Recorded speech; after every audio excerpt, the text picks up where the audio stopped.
Good afternoon. The first item of business is time for reflection, and our time for reflection leader today is Reverend Dr Karen Campbell, Parish Minister of Marchmont St Giles in Edinburgh and National Chaplain of Royal British Legion Scotland. Tonight in the Usher Hall, Scotland's Salute, a tribute to VE Day 80th anniversary concert takes place. I will lead a time of remembrance with an opportunity to take a minute of silence to remember the sacrifice of the Second World War generation.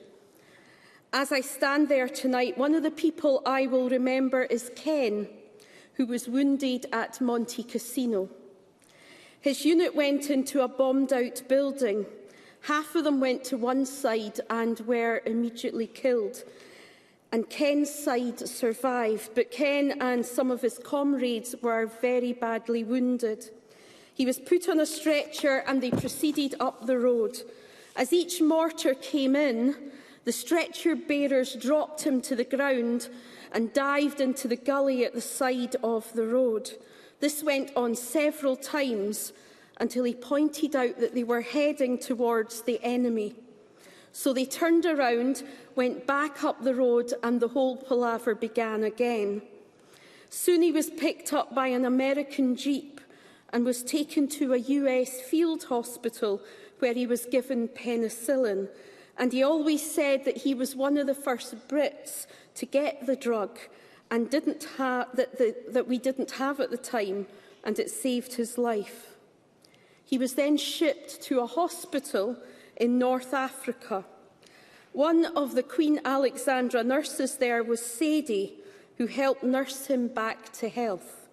She was soon to leave Africa and travel with her unit through Sicily into Italy and then France and Belgium. And like Ken, she would witness unimaginable suffering. Sadie and Ken didn't see each other for 50 years before they became next-door neighbours in the retirement complex in my parish, each with their own stories and memories and nightmares which never left.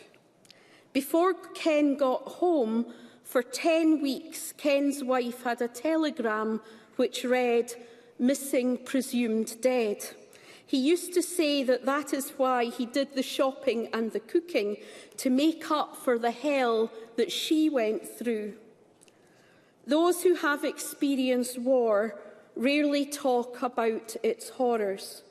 When they do, they might tell funny stories, with all the horrors hidden in plain sight, but hidden by other words. Ken and Sadie went through, as I've already said, the unimaginable, and their thoughts were first and foremost always with their loved ones.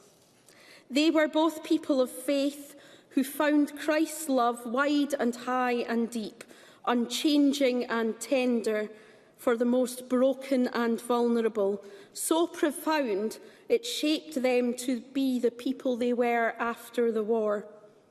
This VE Day, I give thanks for the men and women of faith and no faith who served and made this world a place of peace and opportunity for people like you and me to live in and be the people we are without fear. Today we must recognise how precious peace is and to work to make it happen each and every day. Thank you. Thank you.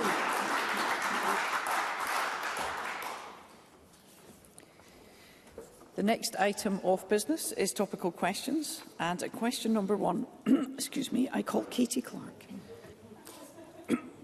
Thank you, Presiding Officer. To ask the Scottish Government what its response is to reports that the number of new rape cases being reported to the police has increased by more than a third since 2020-2021. Cabinet Secretary Angela Constance. Presiding Officer, sexual violence is abhorrent, which is why we are taking robust action through the Equally Safe strategy, focusing on prevention, ensuring that perpetrators are held to account and improving our laws, such as through the current Victims' Witness and Justice Reform Bill, which would introduce a sexual offences court. Of course, I am concerned by any rise in new rape cases being reported. There are multiple potential factors behind this, including a greater willingness of victims to come forward. I very much want people to have continued confidence in reporting such crimes and encourage victims and survivors to access support services, which is why we have increased funding to Rape Crisis Scotland's National Advocacy Project with over £6 million over the next 3 years. Ultimately, though, of course, it is those who perpetrate violence and abuse, the majority of whom are men, that must change their actions and behaviour. It is only through fundamental societal change that women can be protected. Katie Clark. Does the Cabinet Secretary believe that there has been a rise in the levels of rape in society in recent years, or does she believe that this increase relates to higher levels of reporting, as she mentioned? And is the Scottish Government doing any work to try and get a better understanding of whether there is an increase in sexual violence, particularly given some of the challenges we know we face? Cabinet Secretary. Presiding Officer, I very much thank Ms Clark for her topical question today, and I suppose this has been the conundrum that many of us have wrestled with. We know that historically and indeed presently that under-reporting remains an issue, and any endeavours that improves this and encourages more victims and witnesses to come forward is, of course, to be welcomed. So I suppose my answer is a bit of both. I am concerned that sexual offences remain underreported. The answer would be yes. And am I concerned about the prevalence of sexual offending in society? Absolutely. Katie Clark. It's interesting to maybe hear from the Cabinet Secretary on another occasion as to whether they are doing any work to look at these underlying trends. But what information can the Cabinet Secretary give about the profile of women who are reporting rape? For example, whether it tends to be younger women or older women, and whether there have been changes in recent years, because there has been suggestions that there has been an increase in rape reports from very young women and girls reporting rape. And does she understand that to be the case, or is it something that she is looking at? Cabinet Secretary. Presiding Officer, it was remiss of me not to say to Ms Clark in her first supplementary that we of course will work and continue to work with all partners across the justice system, in particular police, Crown Office and the courts, to understand the specific underlying factors, and of course victim support organisations who we work with and support will have a perspective on this that will add to the fundamental facts and profile of victims and witnesses. There are, of course, concerns that, due to the nature of offending, including online offending, that there is a wider range of women affected. It has always been the case that there have been particular myths around rape, that it was predominantly targeted towards younger women, when we know that historically women over 40 are at risk to the same degree. But I will endeavour to get far more granular and up-to-date information to Ms Clark and indeed Chamber. Audrey Nicholl. Thank you, Presiding Officer. And I think, as highlighted in Katie Clark's line of questioning, there are many factors behind changes in the incidence of reporting of sexual offences. And this latest increase is to be taken very seriously. And I hope it is a reflection that more women feel able to come forward. So can I ask the Cabinet Secretary if she can further outline what action the Scottish Government is taking to ensure every woman who comes forward feels respected and supported throughout the whole process? Cabinet Secretary. Presiding Officer, we all want women to feel that they can report sexual offences, knowing that they will be taken seriously and treated with respect at each stage, from reporting to the police through to any court action. However, I recognise that going through the court process can be extremely challenging for victims, which is why we are actively aiming to improve the experience through the Victims, Witness and Justice Reform Bill.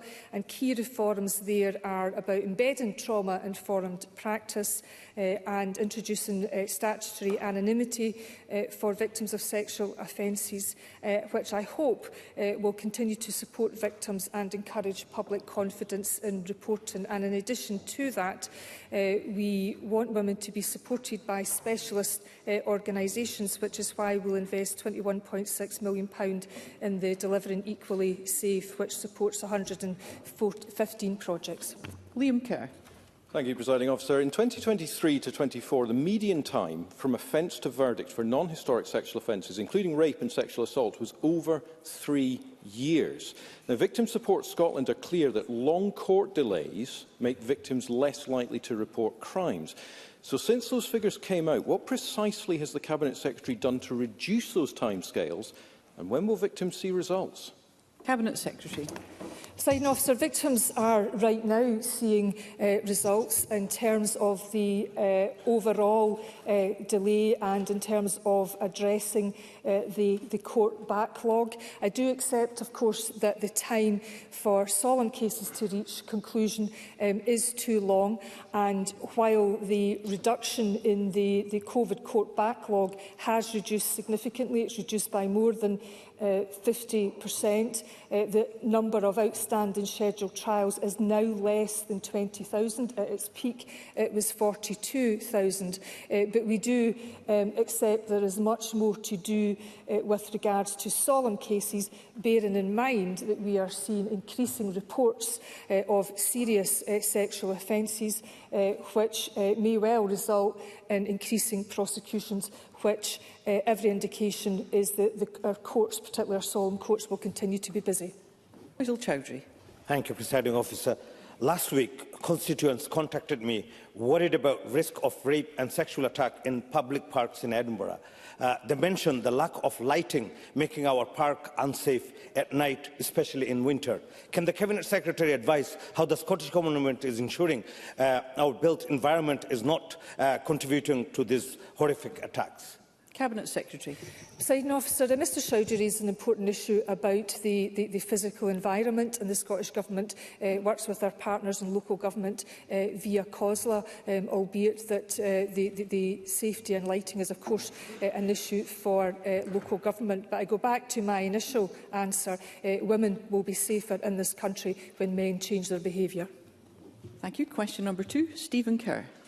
Thank you, Presiding Officer. To ask the Scottish Government what immediate action it will take to address the reported failure by NHS boards to publish significant adverse event reviews related to mother and baby deaths in hospitals. Minister Jenny Minto.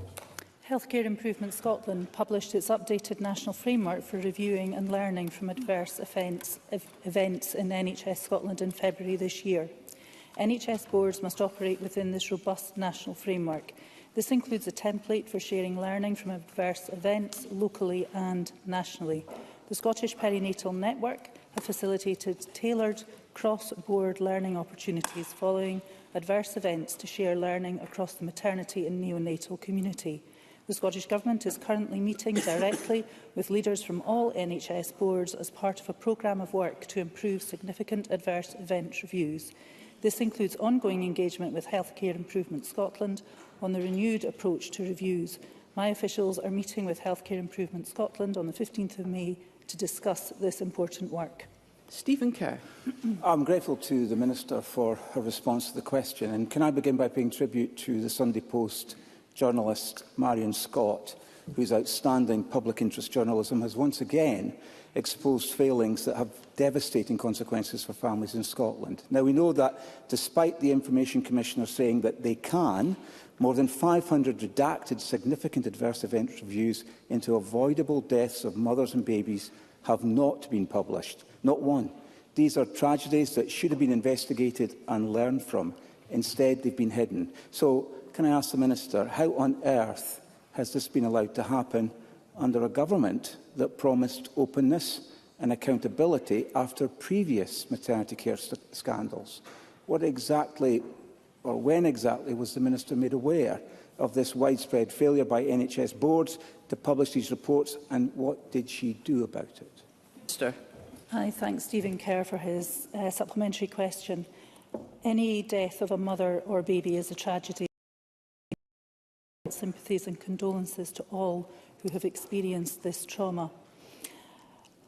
We have to recognise that the vast amount of public engagement with National Health Services, our National Health Service, is positive, but we are certainly not complacent.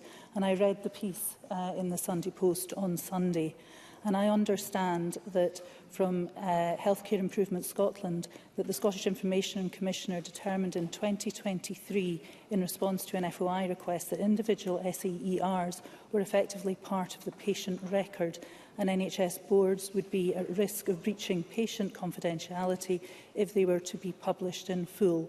However, as I highlighted in my first answer, the Scottish Perinatal Network has done a lot of work in this to ensure that patients, families and carers are at the centre of the review process, and also, importantly, the safety and the psychological safety of staff. Stephen Kerr. I appreciate what the Minister is saying. However, we're talking about the redacted reports. We're not talking about the full reports. We're talking about the redacted reports. And we're talking about children who have died, about mothers who have been lost. We're talking about families who have been left with no answers, no justice, no access to reports that should have been shared with them as a matter of basic human decency. So can I ask the Minister, when a family has lost a baby and asks to see the review into what happened, is there any justification, any at all, for refusing them that redacted information? Will the Minister say now, unequivocally, that these reports must be published? And does she agree with me that there can be no place, none, for secrecy or defensiveness in our NHS, that families deserve the truth, that accountability is not an optional extra, but the absolute minimum we owe to those who have suffered the worst possible imaginable loss? Minister. The SEER review is a review carried out by experts into what went wrong and why. It's there to create a fuller picture of what happened and also what changes need to be made as a result. These are learning and system learning exercises which are incredibly important. And the revised framework that was introduced by HIS includes a template for boards to use when reviewing SEERs, and it also includes a new learning summary template which will be published on a new online community of practice once completed. Thank you. Emma Harper. Thank you, Presiding Officer. In addition to what the Minister is describing about actions in adverse event reviews, could the Minister please advise what updates the Scottish Government has had from health boards across the country regarding the steps which are being taken to sustain and enhance maternity services, including in Wigtonshire in the west of NHS D&G region? Minister. The Scottish Government published a suite of documents for implementation by NHS boards on the 6th of February 2025. These were produced to support the aim of improving maternity and neonatal care in Scotland, and were the product of a co-development approach, drawing on the expertise of our clinical and third sector partners. We are currently developing a robust process for monitoring progress towards implementation, and our Best Start report will be published in the coming weeks, and this will summarise responses from all NHS boards and implementation of the recommendations in the Best Start across Scotland. Megan Gallagher. Thank you, Presiding Officer. We did know about these concerns previously. Whistleblowers at NHS Lothian raised concerns about staff shortages at a maternity unit last year. An investigation launched back in 2024 found that there has been a toxic relationship between managers and midwives. One midwife, who remained anonymous, spoke to STV News last year and said management didn't listen to staff concerns. We'd say we're short-staffed and they'd say it was fine. I imagine that this will not be the only case in terms of health board relationships between managers and midwives. So can I ask the Minister, how do we correct that culture to improve relationships between managers and midwives and to encourage whistleblowing should there be concerns? Minister. I welcome the apology from NHS Lothian to its maternity care staff following the report of the independent review of its women's services. NHS Lothian has committed to working with staff in maternity services to ensure they feel supported at work, safe to raise concerns and able to thrive. and I expect NHS Lothian to take forward this work as a priority to ensure that this learning is translated promptly into action to improve staff experience at work, so they are empowered to continue to deliver the best, safest care possible for mothers, their babies and their families. Carol Mockin. Thank you, Presiding Officer. Can I thank Stephen Kerr for raising this really important issue in the Chamber, and I hope the Minister will have more to say about this issue. Families deserve more. Can I also ask, though, does the Minister feel that the Government has done enough to ensure the shared learning from significant adverse events happens for the staff? Because if the families are not getting details, how do we make sure these things do not happen again and our staff are also at risk? Minister. I thank Carol Mockin for her question and agree that we have to ensure we get the right support for our staff that are working in our NHS maternity units. As I highlighted in one of my responses to Mr Kerr, one of the key things that the Scottish Perinatal Network highlighted was the importance of the psychological safety of the staff. And in my response to Megan Gallagher's question, I very much support the work that NHS Lothian are doing to ensure that their staff get the right support to ensure that they can carry out their roles, which are incredibly important to all of us that live in Scotland. And Alex Cole-Hamilton. Thank you very much, Presiding Officer. Presiding Officer, it seems right now that the only answers available to the bereaved families at the heart of this is in the journalism of the Sunday Post. They're getting precious little from Scottish ministers and nothing from this chamber. The Minister will recall that on 2 occasions last year, following a spike in neonatal deaths and adverse neonatal ward events in 2021 and in 2022, I asked the First Minister or the Minister in question to make time available in government time to debate these findings. She said at first she would look at that and then secondly told me there were no plans to. Will she now, at the third time of asking, make parliamentary time available for consideration of these very concerning events? Minister. I thank Alex Cole-Hamilton for his question and remember our previous conversations on this. I'm content to take that away. Thank you. That concludes topical questions. And before we move to the First Minister's statement, I invite members to join me in welcoming to the gallery the Honourable Pat Weir MP, Speaker of the Legislative Assembly, Parliament of Queensland.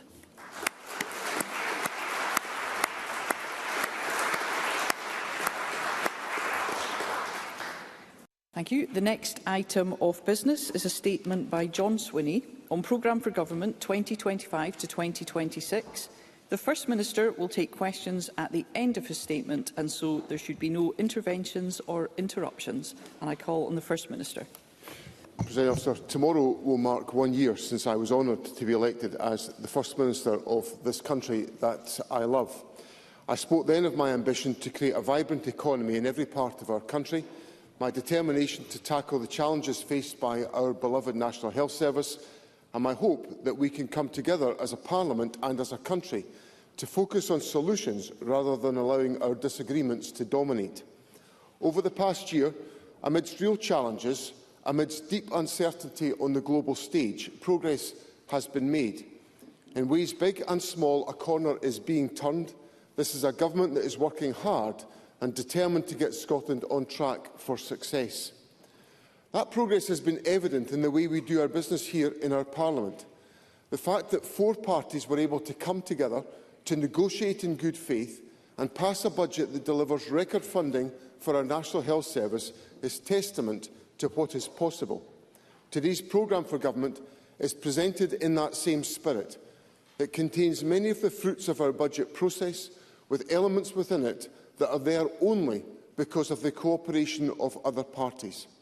But this is also a programme by an SNP government, a government that cares deeply about Scotland, a government that has total confidence in Scotland's ability to rise to any challenge and to weather any storm. Presiding Officer, before I turn to those elements that are in the programme for government, I want to talk about some measures that are not included.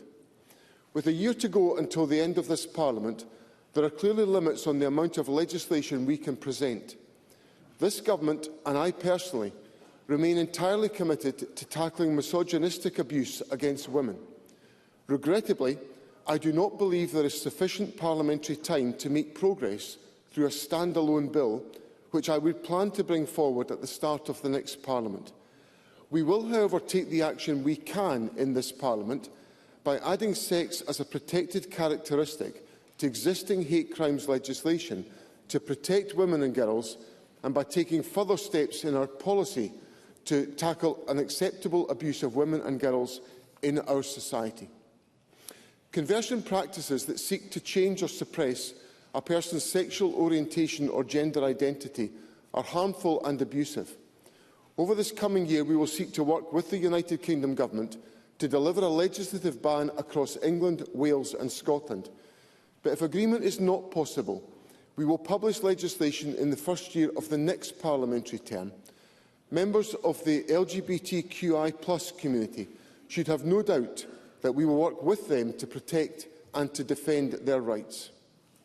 Times are tough, Presiding Officer, and times are changing in ways that I know bring real anxiety to our citizens, real fear to many in our business community. But my promise to the people of Scotland is that amidst the uncertainty, there is one thing they can be sure of. This is a government that will always seek to do what is best for Scotland. As First Minister, I will always put the needs and interests, the hopes and dreams of the people of Scotland first. When I became First Minister a year ago, I heard loud and clear people's concerns about the health of Scotland's NHS. They would tell me about their many positive experiences of high-quality care from the dedicated staff in the NHS, experiences of treatment and care that are invariably world-class. But they also spoke of difficulties accessing that care, waiting times that were unacceptable, adding to anxiety, systems that they felt did not put patients first. Presiding Officer, there are many issues that compete on a daily basis for the attention of a First Minister, but what could be more important than our National Health Service? So I'm proud that the £30 million that we committed has not just delivered the 64,000 additional NHS appointments and procedures between April of last year and the end of January this year that we promised, but over 40,000 more than planned. An extra 105,000 vital additional appointments and procedures that are helping to reduce waiting lists and waiting times. We have met the children and adolescent mental health waiting time standards, with over 90% now seen within 18 weeks of their referral. More cancer patients are now treated faster. Compared with a decade ago, 16% more patients receive care within the 31-day standard and 11% more within the 62-day standard. Statistics, yes, but behind each one a person who has received the sort of reliable and effective care from the National Health Service that they deserve. Progress, yes, but with a very clear understanding that there is more, much more to do. And that is why a renewed and stronger NHS is at the very heart of this programme for government. Getting our NHS on track is about reform that is fundamentally patient-centred, it is about investment, and it's about increasing productivity and capacity. This approach makes it possible for us to deliver more than 150,000 extra appointments and procedures in 2025-26. The additional investment secured through the Scottish Budget will enable us to expand specialist regional centres. Technology will mean more efficient use of operating theatres. The result? A 50% increase in the number of surgical procedures we can deliver compared with this year. There will be a renewed focus on cancer diagnosis and treatment, targeted investment so that health boards can clear backlogs and substantially improve waiting times. Presiding Officer, I could spend the whole statement just talking about the steps we are taking to access the National Health Service. But before moving on to other issues, I will highlight one other area that I know is of particular concern to many people. While many people's experience of their GP service is excellent, for many others there is deep frustration over the difficulty making appointments and what has been described as the ATM lottery. This is of central importance to me. That is why we are acting to reduce pressure and increase capacity in the system so that it is easier for people to get the care that they need when they need it. That includes, in the year ahead, a further expansion of Pharmacy First services, with pharmacies being the right first port of call for many ailments. But it also means the delivery of an extra 100,000 appointments in GP surgeries focused on key risk factors such as high blood pressure, high cholesterol, obesity and smoking. This year, primary care, including GPs, is receiving a bigger share of new NHS funding, and we are committed to not only increasing GP numbers, but protecting Scotland's advantage, which means substantially more GPs per head in Scotland compared to elsewhere in the United Kingdom. Thank you. Presiding Officer, members across the Chamber will know that alongside the NHS, our constituents are also deeply exercised about the ongoing cost of living crisis. We have experienced a decade and more of financial insecurity, higher prices and squeezed real incomes. Life feels substantially tougher for many of those that we serve. The economy means jobs, growth and investment, and I will talk about all of these elements. But above all, the economy is about people's quality of life. It is about their own household budget, their ability to pay the bills. The Scottish Government will always do what it can to deliver the best deal for the people of Scotland. In concrete terms, that means a commitment to keep council tax bills, already 30% lower on average in Scotland than in England, substantially lower than elsewhere in the UK. Water bills, already 20% lower than in England, will remain lower, as will income tax for the majority of workers in Scotland. Prescriptions will continue to be free here in Scotland. Eye appointments free. Bus travel for young, disabled and older people in Scotland free. Scotland will continue to pay no tuition fees. Parents will continue to benefit from a package of early learning and childcare worth more than £6,000 for every eligible child. Free school meals, which save the average family £400 per child per year, will be expanded and more breakfast clubs introduced. Together, this is my cost of living guarantee, a package that year on year delivers savings for the people of Scotland, a package that exists nowhere else in the United Kingdom. Thank you. Thank you. And, Presiding Officer, it is a package of cost of living support that we are always looking to enhance where we can. That is why we took the decision in the budget to restore a winter fuel payment for Scottish pensioners, with the poorest receiving the most. Those payments will be made this year, and it is why we are committed to doing even more.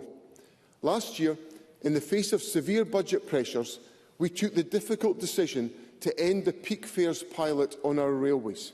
But now, given the work that we have done to get Scotland's finances in a stronger position, and hearing also the calls from commuters, from climate activists and from the business community, I can confirm that from the 1st of September this year, peak rail fares in Scotland will be scrapped for good. Thank you. A decision that will put more money in people's pockets and mean less CO2 is pumped into our skies. Once again, tens of thousands of Scots saving money. Once again, a better deal for people because they live in Scotland. Better for Scots because there's a government that always strives for what is best for Scotland. Alongside the cost of living pressures, the consequence of a series of body blows from austerity and Brexit to the spike in inflation and energy costs that followed Russia's 2022 invasion of Ukraine, new threats are emerging that have the potential to cause extensive damage to the Scottish economy. Tariffs will impact directly on many Scottish exporters to the United States, while a US recession and a global trade war will have direct effects and indirect effects on almost every sector of our economy. Presiding Officer, this programme for government has been published earlier than usual, in part because it allows a clear year of delivery on the NHS and other public services, delivery in those areas that matter in the day-to-day lives of our citizens. But it has also been published now because of the scale of the looming economic challenge that we face. For the sake of Scottish jobs, for the sake of protecting people's quality of life, we are taking new steps, accelerating action to ensure Scotland's economy is better placed to ride the economic storms. Members will see the detailed and extensive section on the economy in the Programme for Government document, with action on planning reform, skills, housing investment, support for our rural economy, including our vital food and drink sector, promotion of Scotland the brand and more. But I want to highlight 3 particular initiatives designed to respond directly and specifically to the challenges we now face. First, working with Scottish Development International across their 34 international offices, we will deliver a new 6-point export plan to enable Scottish exporters to diversify and to grow markets. This includes more support for SMEs to participate in trade missions in both established and emerging markets, additional grant funding to help companies unlock specific targeted international growth, and bespoke support in key sectors, technology, life sciences, renewables and hydrogen, to maximise international opportunities. Second, to enable emerging Scottish companies to grow, we will create a new proof of concept fund with a focus on supporting the commercialisation of research projects with significant economic potential. We will deliver an improved ecosystem fund to further enhance Scotland's already effective start-up environment, including action to transform the number of women who start and scale up businesses. We must not forget, even amongst the gathering clouds, that Scotland is an innovative nation and that opportunities exist which can deliver real and significant benefits now and in the future. This government will prepare for the challenges, but we also seek to position Scotland to make the most of the many and significant economic opportunities that still exist. Third, we will deepen our commitment to a just transition and an industrial future for Scotland. As members will be aware, the Deputy First Minister is actively engaging with potential investors to ensure a green industrial future for the Grangemouth site. A key element in the success of this work is the development of carbon capture in Scotland, which is why it is now vital that the UK Government provides support not only to carbon capture projects in England, but also to the Acorn project in Scotland's North East. The Scottish Government has previously committed up to £80 million to make this happen if the UK Government, in turn, made the commitments necessary for the project to progress. Given the importance of this project for the Scottish economy, given its place at the very heart of the green industrialisation that is my ambition, and I trust the ambition of all parties in this chamber, my government is now willing, as part of a wider package of investment in industrial transformation, to remove that cap and increase the amount of Scottish funding that is available to make Acorn a reality should the project be given the go-ahead by the United Kingdom Government. I know many in this chamber share my concern that Scotland is little more than an afterthought to a UK Government that is willing to invest in a supercomputer in the south east of England weeks after cancelling the supercomputer for Edinburgh. A UK Government that moved heaven and earth to save Scunthorpe but will not do the same for Grangemouth. Perhaps with swift action from the UK Government to support Acorn, which in turn will help us to deliver the future that Grangemouth deserves, the Prime Minister will do the right thing by Grangemouth. Thank you. Presiding Officer, working to deliver a stronger NHS, giving the people of Scotland the best cost of living support of any part of the United Kingdom, and action to protect Scotland's economy and maximise our economic potential in the face of global challenges, this is a government with what is best for Scotland at its heart. Since becoming First Minister last year, I've sought to focus government efforts on 4 central priorities. We seek a wealthier Scotland, higher standards of living for the people of Scotland, with action to grow Scotland's economy. A fairer Scotland, with Scotland's growing wealth shared more fairly so that we can remove the scourge of child poverty in our land. A greener Scotland, with action to maximise the benefits felt by the people of Scotland from our renewable energy wealth, benefits in terms of lower bills and well-paid jobs, and action to reduce emissions and protect and restore our stunning natural environment. And we seek public services that meet and indeed exceed the expectations of the people of Scotland. Have no doubt, many already do. But where action is needed to reform and renew, this government will take it. Progress for Scotland underpins each of our priorities and is at the heart of everything we will do. I want a Scotland that we can be proud of, a Scotland that is the best it can possibly be. That ambition is what gets me up every single morning. And at the very heart of that is the eradication of child poverty. Last year, when I presented my programme for government, I referred to the eradication of child poverty as the moral compass of my government. It remains so. It will until there is no single child left in poverty in Scotland. It is also, I said, the greatest investment in our country's future that we can possibly make. And in these times of cost of living pressures, that investment becomes ever more important, for these things disproportionately hurt our society's poorest. That is why, over the course of this Parliament, we increased the Scottish Child Payment from the original proposal that was put to us of a £5 payment to £27.15 and created a broader package of family payments which can be worth roughly £25,000 by age 16. Our policies are making a difference.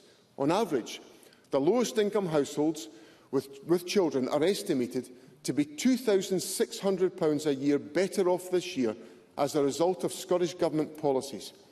By 2029-30, it's expected to grow to an average of £3,700. The proportion of children living in relative poverty has reached its lowest level since 2014-15, and Scotland is making deeper, quicker progress here than in the rest of the United Kingdom. And while the Joseph Rowntree Foundation predicts child poverty will rise in other parts of the United Kingdom by 2029, policies such as our Scottish Child Payment and our commitment to end the cruel two-child limit are, and I quote, behind Scotland bucking the trend. But if we want to truly eradicate child poverty in Scotland, we must go further, and I recognise that. We are taking the steps to lift the two-child limit and remain on track to deliver this measure to lift more children out of poverty next April. It is also about making sure that public services are more joined up in their response, more family and person-centred, so that vulnerable families receive the focused help they need rather than simply the help that is available. And in the coming year, we will consult on, develop and publish a Tackling Child Poverty Delivery Plan for 2026 to 31, outlining the actions we will take with our partners for low-income families across Scotland to keep us on the journey to meet our poverty reduction targets for 2030. I can assure members that this will focus on reducing household costs, boosting incomes through social security and helping more people into fair and sustainable jobs, all of which play a central part in tackling not only the symptoms but the root causes of poverty in our society. Presiding Officer, there is always much more that we are doing that can be mentioned in a short parliamentary statement. I would encourage members and their constituents to read the programme for government with care. They will see our ongoing commitment to achieving net zero by 2045, action to maximise the environmental and economic benefits from our vast renewable energy wealth, steps to decarbonise heating and further decarbonise our transport network. To give just one example, I'm proud that we've achieved our target of installing 6,000 public charge points for electric vehicles 2 years ahead of schedule, but more is needed, which is why in the year ahead we will introduce a new rural and island EV infrastructure grant supporting our commitment to approximately 24,000 additional public electric vehicle charge points by 2030. The public will notice in our programme for government the priority we are giving to the ABCs of education, with action in partnership with local government, parents, carers, pupils and schools to raise attainment and address problems of attendance, to tackle head-on behavioural challenges in our classrooms and reform the curriculum so that young Scots are equipped fully to meet the challenges and seize the opportunities of this new age. There is action to help regenerate our town centres, investment in thousands of new homes, record funding for the culture sector, new protections for renters, expansion of dental provision, a focus on additional support needs in our schools and much, much more. Presiding Officer, this is a programme for government, but also a programme for a better Scotland, a programme for a stronger NHS, for a more resilient Scotland, for a wealthier Scotland, centred on delivery, providing hope. It is a programme that seeks what's best for Scotland, a programme for government that gets our nation on track for success.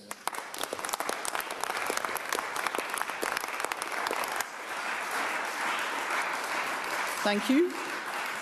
The First Minister will now take questions on the issues raised in his statement. I intend to allow around 40 minutes for questions, after which we'll move on to the next item of business, and I'd be grateful if members who wish to put a question were to press their request to speak buttons now. And I call on Russell Finlay. Thank you, Presiding Officer. Today's flimsy programme for government is just more of the same from the SNP, and it will do little to restore public trust. No wonder that around 1 in 3 of their own MSPs couldn't even be bothered to turn up to listen to this.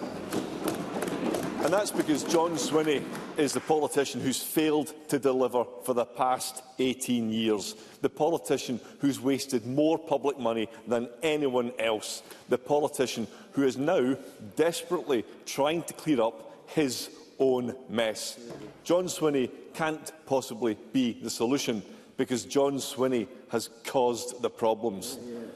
My party has long campaigned for greater spending on GPs who are on the front line of the NHS. John Swinney has today promised to increase GP numbers, but this same promise was made by the SNP 8 years ago, and it has not been kept. Does John Swinney think anyone out there will actually believe him this time? My party has also been the lone voice of opposition to repeated SNP income tax rises. Hard-working Scots pay £1.7 billion more than they would under tax bans for the rest of the UK. John Swinney today commits to stop turning the screw on Scottish taxpayers, but he's previously broken a similar promise not to raise taxes. So why did John Swinney not take this opportunity to reduce the painful tax burden that he has inflicted? People desperately want to see politicians focus on the key issues that impact their lives. Yet John Swinney says he's going to use even more taxpayers' money to try and find an economic case for independence. Well, he's not going to find one, because there isn't one. This is more of the same from the same old John Swinney, a politician who's completely obsessed by a lifelong pursuit of breaking up the United Kingdom. Does John Swinney really think it's right to waste time, energy and public money on this divisive nonsense when so many other issues need our urgent attention? First Minister.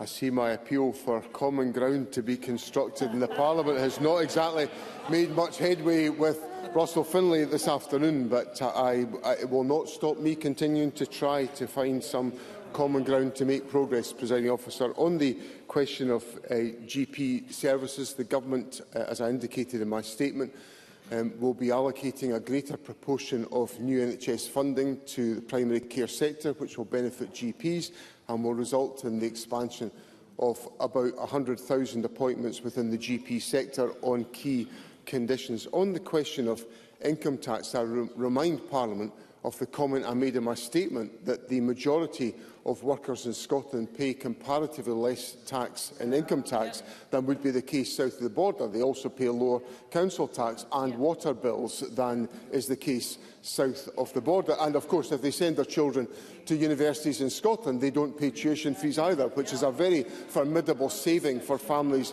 that lend to bed to the country, beyond the fact that, of course, if they have young children, they'll get access to early learning and childcare, which I presided over the expansion of as Education Secretary, which gives a benefit to families that lend in bed to the country. So all of those issues are relevant to the question about income tax. But the other point that's crucial about income tax is that Mr Finlay persists in coming to Parliament and telling us that he wants to reduce income tax, but he won't tell us about the cuts in public spending and public services that he will make to pay for it.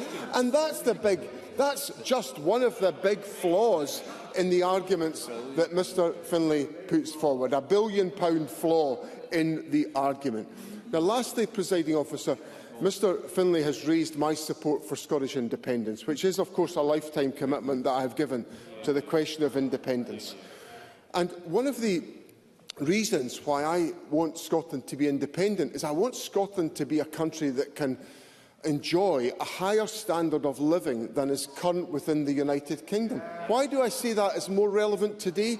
Because of the Brexit that was championed by the Conservative Party, standards. Well, all of the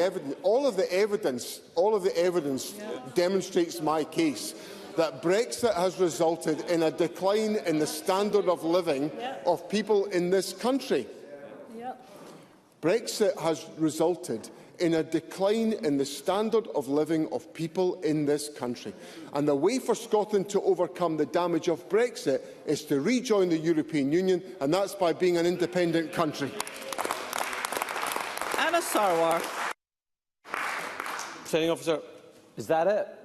After 18 years in power, and what could be John Swinney's last year in government, is that the best Thank you. he can Let's do? hear one another. It's embarrassing. Nicola Sturgeon's probably messaging to say it's awful right now. Although it's interesting to see that she turned up to do a press hurdle outside but didn't bother coming in for John Swinney's programme for government. Now, don't get me wrong, there are some things in here that I agree with, especially the bits that he's nicked from Scottish Labour. It's not exactly the borrowing powers that I thought the SNP had in mind. But, Presiding Officer, this statement fails to meet the challenges or ambitions of the people of Scotland. No recognition of the scale of the crisis in the NHS delivered by the SNP, with 1 in 6 Scots on a waiting list. Where is the plan to fix it?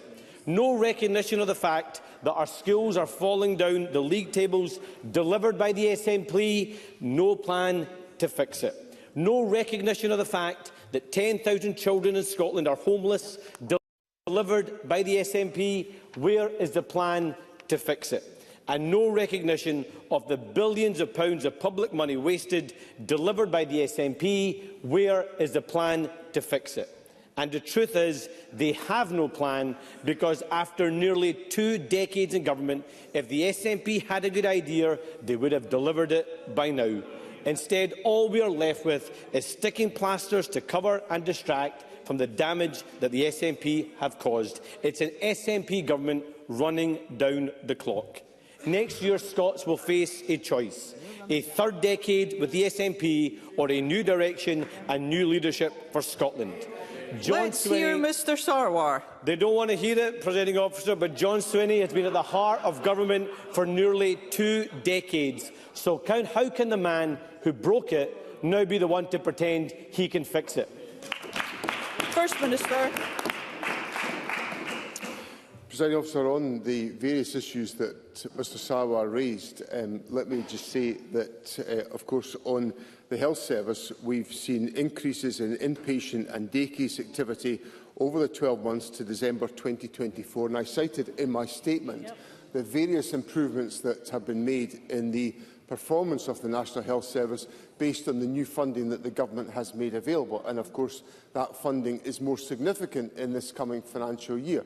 And what we are doing, of course, is helping the National Health Service to recover from the impact of the COVID pandemic and the delays in treatment. And Mr Sarwar managed to breeze his way through that whole question without mentioning the impact of the global pandemic and its disruption to our healthcare services.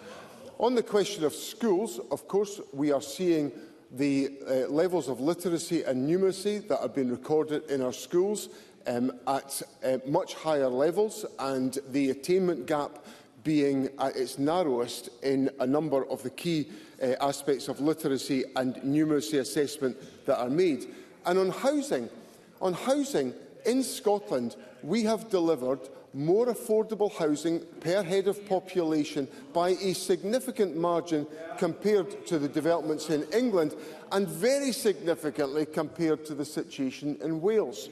And of course, when I come to the question of Wales, I'm interested that today my counterpart in Wales, Eluned Morgan, the First Minister of Wales, has been setting out her vigorous disagreement with the direction of the United Kingdom government, the United Kingdom Labour government that's been elected, the last time people were faced with a choice of government. And of course, we've heard none of that from Mr Sarwar, because he has been right behind the UK government and its welfare cuts to some of the poorest in our country, right behind the UK government on no action on the WASPy women, right behind the UK government on the cuts to welfare, to winter fuel payments for pensioners in our country. So I think the people of Scotland will be able to look at the contrast between an SNP government that's delivering for the people of Scotland and a Labour government in the United Kingdom that's selling out the poor and the disadvantaged in our country and penalising pensioners. I think they'll choose the SNP.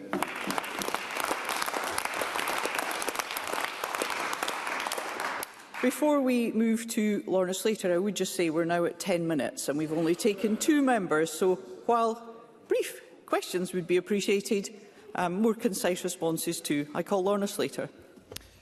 I'm delighted that the Government has finally committed to the Scottish Green policy of ending peak rail fares for good. Earlier this year, they said they wouldn't do it. They even voted against Green calls to do it, but we finally got there. More brave decisions are needed to make all public transport cheaper. The Scottish Government agreed to Green proposals for a £2 bus fare cap as a local pilot from January 2026. But people all across Scotland need cheaper buses now. Will the First Minister avoid the hesitation he showed over peak rail fares and get on with delivering another great Green idea, capping the price of bus fares all over Scotland for good? First Minister. I welcome the encouragement that I'm getting from Lorna Slater about the peak rail fares issue. The Government faced difficult financial choices at the time when we addressed this issue. We've got public finances into a stronger position, so we're able to afford that policy, and we'll be delighted to take it forward. And of course, it will make a big difference for travellers around the country. On the question of cheaper buses, the Transport Secretary is taking forward the pilot work that we agreed in the budget. We will, of course, look at its results with interest, and the financial support for under 22 and concessionary over 60s travel and for disabled people as well is a significant contribution to supporting bus travel in Scotland. Well, it's Cole Hamilton. Thank you, Presiding Officer. Presiding Officer, the First Minister had barely drawn breath before referencing his ambition to create a vibrant economy. In this world of war and of tariffs, there is a heightened urgency and a heightened challenge to that ambition. He referenced, rightly, the key levers critical to fostering growth. Those are planning reform, skills development, housing and rural development. He isn't wrong, but his record on all of these should give us all pause. Does the First Minister accept that for nearly 20 years, his government has presided over a planning system which takes years to approve projects which in other parts of Europe would be green-lighted in weeks, that we aren't building enough affordable houses, which in turn makes it harder for us to recruit particularly key workers to remote and rural areas, and that thanks to his government's erosion of further education, we are in no position to generate the skills base we need to compete in the industries of the future like defence, renewables and AI. First Minister. On the various questions, that in terms of economic performance, GDP per person in Scotland has grown by 10.3% since 2007, when this government came to office, compared to 6.1% in the United Kingdom. So that's a demonstration the government's policies have supported and encouraged growth in the economy, and we obviously want to do more. On planning, Ivan McKee, the Planning Minister, has been taking forward a programme of planning reform to make sure that we are able to support developments where they are appropriate to do so. But I would counsel Mr Cole Hamilton, because in the same breath he will also press us to make sure that we're applying stringent environmental standards to protect the natural environment. So we can't have it both ways on many of these questions. And then lastly, on the question of housing, as I indicated to Mr Sarwar, the Scottish Government has a record of building more affordable houses per head of population than any other part of the United Kingdom. while we've been dealing with the 14 years of austerity that were started under the Conservative government, or the Conservative and Liberal government in 2010. So the fact that we prioritised housing to build more affordable houses per head of population than in any other part of the United Kingdom is an indication of the commitment of the government. I'm delighted that Mr Cole-Hamilton and his colleagues were able to support us in our £768 million investment in the budget in affordable housing. Michelle Thompson, to be followed by Craig Hoy. Thank you, Presiding Officer. Now, I welcome the commitment to an industrial future for Grangemouth in my constituency and, of course, for the £25 million pledged thus far. Carbon capture and storage is an important part of this industrial strategy, so I'm also therefore pleased that the Scottish Government is willing to increase the current commitment of £80 million for Acorn if it means the UK Government will approve this project. So will the First Minister join me in continuing to call for this essential project to be given the green light at pace, and ideally in the forthcoming UK Government spending review? First Minister. It would be enormously beneficial if we were to get the green light, and it's not actually beneficial, it's essential that we get the green light. Forgive me, the word essential is the word I have to use to Michelle Thompson, that we get the green light for the Acorn project. There is a superb opportunity available for Scotland. The UK Government has supported 2 carbon capture projects in England. There is an undeniable case for the Acorn project, and the Scottish Government is willing to be a more significant funder if that project gets the go-ahead, and I encourage the Prime Minister and the United Kingdom to do so. Craig Hoy, to be followed by Karen Adam. Thank you, Presiding Officer. SNP MSPs have been nodding slavishly behind the First Minister, but beyond the Holyrood bubble, people and businesses will be scratching their heads in disbelief at today's programme for government. This government has failed to deliver growth, imposed the highest taxes in the UK and has run down public services, while failing on its own child poverty and net zero targets. And I agree with Nicola Sturgeon that the SNP's previous attempts to get the NHS off its knees were awful, but her scathing criticism surely applies to today's blueprint as well. So I ask John Swinney this: hasn't it come to something when the principal call for business is for John Swinney to do no more harm, and despite his plans, saying his plans will boost exports and attract investment, won't business see through his flimsy rhetoric of an innovation nation and see instead a high-tax, low-growth Scotland burdened by years of SNP over-regulation and narrow-minded nationalist dogma? First Minister. Okay, let's take some of that apart. The growth record. So GDP per person in Scotland has grown by 10.3% since this government came to office, compared to 6.1% in the United Kingdom. So that demonstrates that we have been able to preside over a stronger economic performance in Scotland. Now, if that wasn't enough for Mr Hoy, we could bring things right close up to home. In 2024, Scotland's economy grew by 1.2%.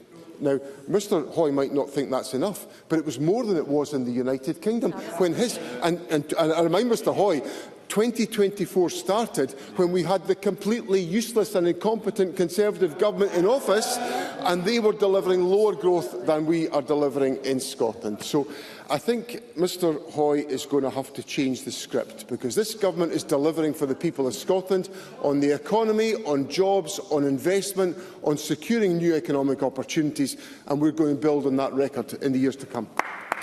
Karen Adam, to be followed by Michael Mara.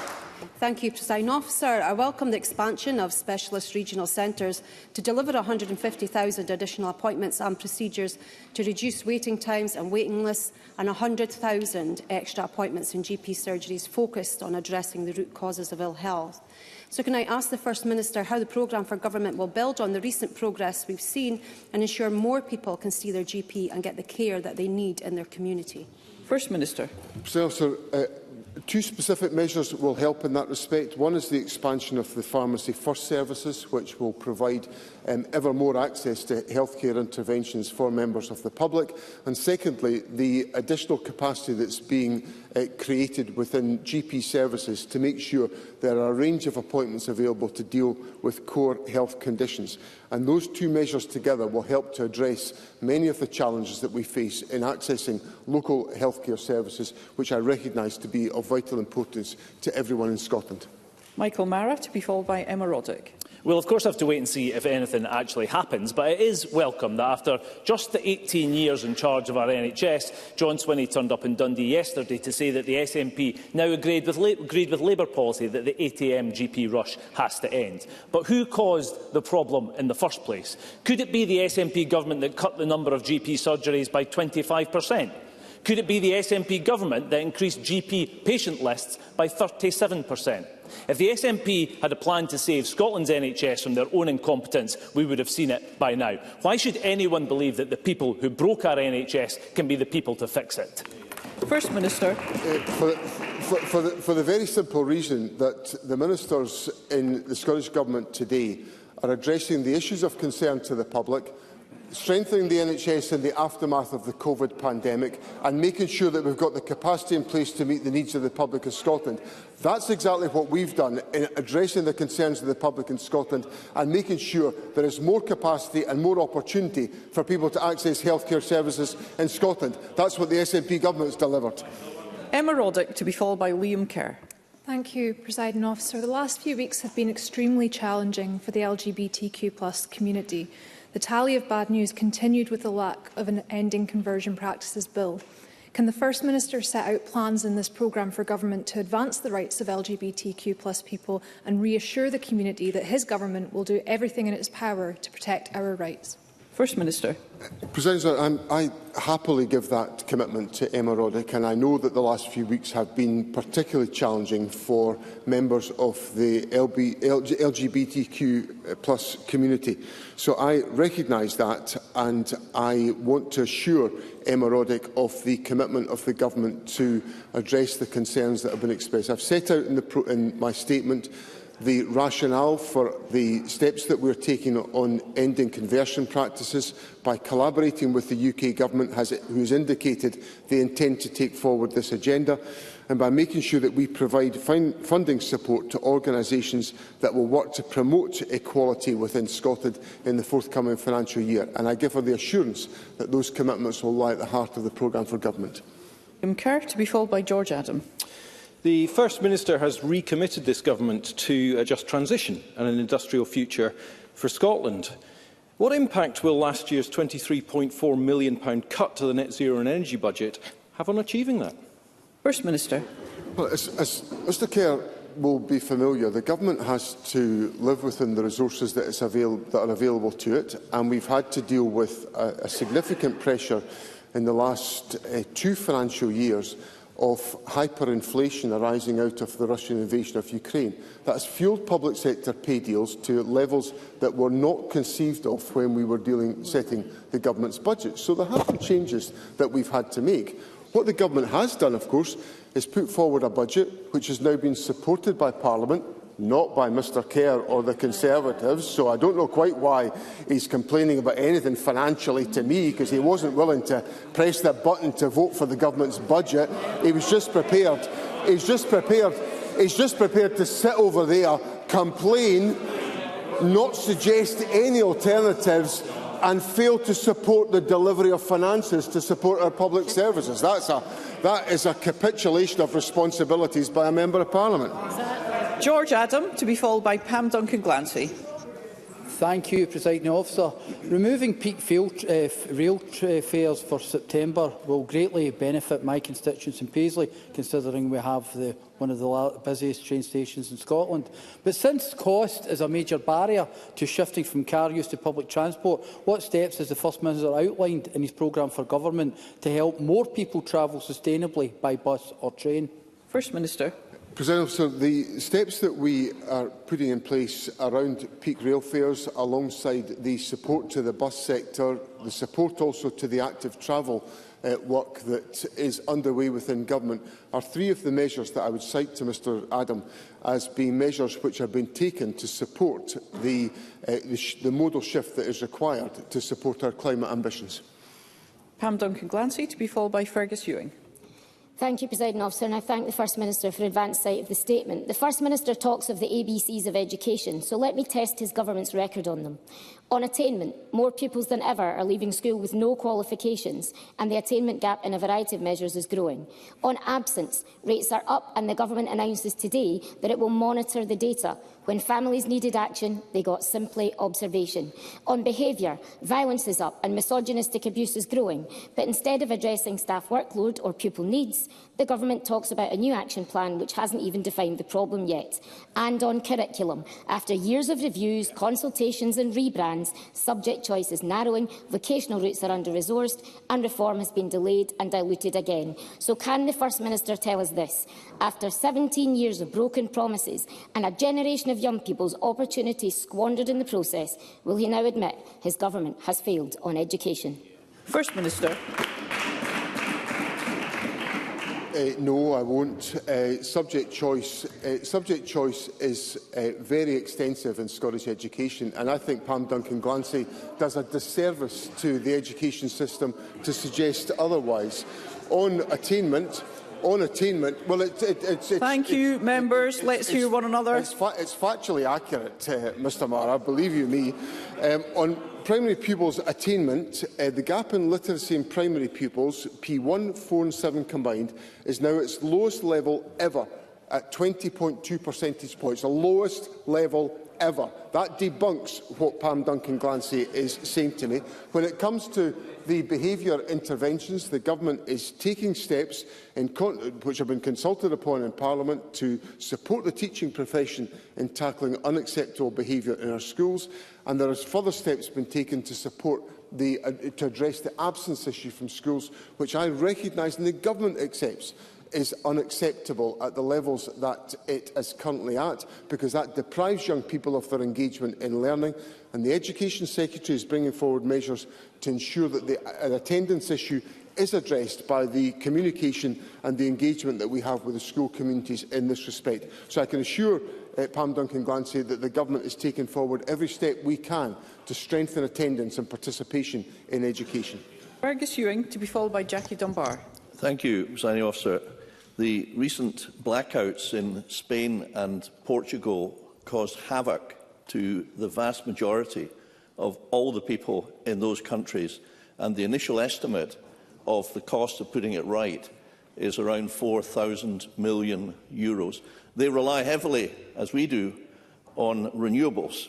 The First Minister has ruled out nuclear. There is no coal. That just leaves gas. Does the First Minister accept that to provide stability for the national grid, it is necessary to provide baseload or backup, and the only option remaining on the table, First Minister, is gas? Will you support the new gas stations, which are tremendously cleaner and more efficient than the old ones, and which can help protect us against the risk of blackout in Scotland and the UK? Always through the chair, please. First Minister. Mr Ewing raises an important point about the need for energy security and the need for baseload capacity. So I don't doubt the premise of the question that he puts to me. The issues can be addressed, however, in different ways.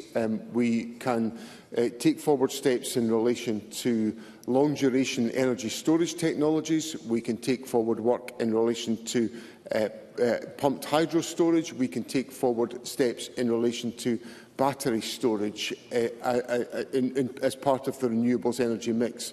What I would say to Mr Ewing, he asked me specifically about gas power stations. He will know there is a live planning application with ministers, so I will avoid commenting on that question. But I do think there's a wider solution to the issue, the important issue that Mr Ewing puts to me, which has to be addressed to deliver security and safety for the population in Scotland. Jackie Dunbar, to be followed by Sue Webber. Thank you, Presiding Officer. I'm pleased to see the SNP Government continuing to focus on supporting folk with everyday costs through the cost of living package, through what continues to be a cost of living crisis for so many. Has the Government carried out any assessment of what the average household benefits from policies such as lower council tax and water bills than England and Wales have, along with other supports such as free tuition fees, childcare, bus travel, to name just a few? First Minister. In relation to some of the specific points that Jackie Dunbar raises with me, average council tax charges for Band D properties are £600 lower in Scotland compared to England and £400 lower than in Wales. In addition to that, our provisions on early learning and childcare would essentially represent a benefit of about £6,000 per child per year. And in relation to tuition fees, students in England pay £28,605 for tuition fees, when Scottish domiciled students have continued free university tuition. So I think those are some of the answers that Jackie Dunbar was looking for. Sue Webber, to be followed by Audrey Nicholl. Thank you, Presiding Officer. First Minister, the programme for government outlines no timeline or plan to dual the A96, offers supposed milestones on dualling the A9, considering it was supposed to be finished this year, and contains no mention at all of other vital roads like the A75 or the A77. Does the First Minister accept that communities have been left in the dark over long-promised SNP upgrades to these vital roads?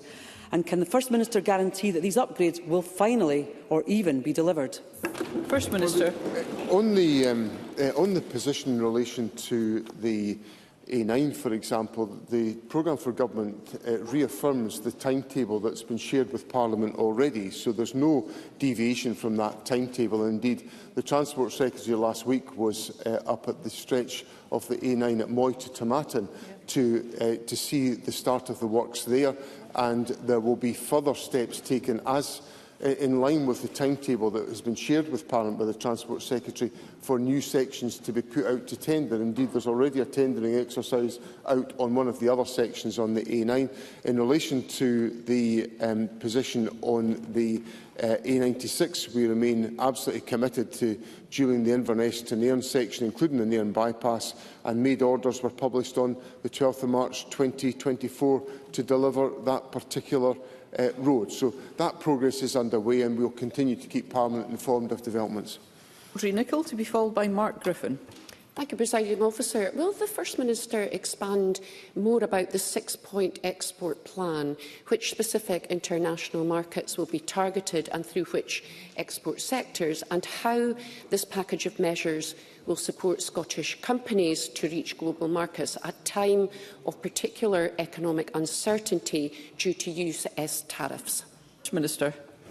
President Officer, Audrey Nicholl highlights an important issue around economic volatility, and part of what the Government is trying to do in the programme for government is to make it clear where we can take steps to support companies in navigating those examples of global volatility. We have a number of key markets which are represented by the areas where we have an international presence through Scottish Development International. We also have the benefit of the Global Scot network, which helps us to establish connections. And in terms of sectors, technology, life sciences, renewables and green hydrogen, premium food and drink and advanced manufacturing are all some of the key sectors that the Government will pursue. Mark Griffin, to be followed by Kenneth Gibson. Thank you, Presiding Officer. A year on from declaring a housing emergency, we still don't have enough homes. Building rates have fallen and over 10,000 children are homeless.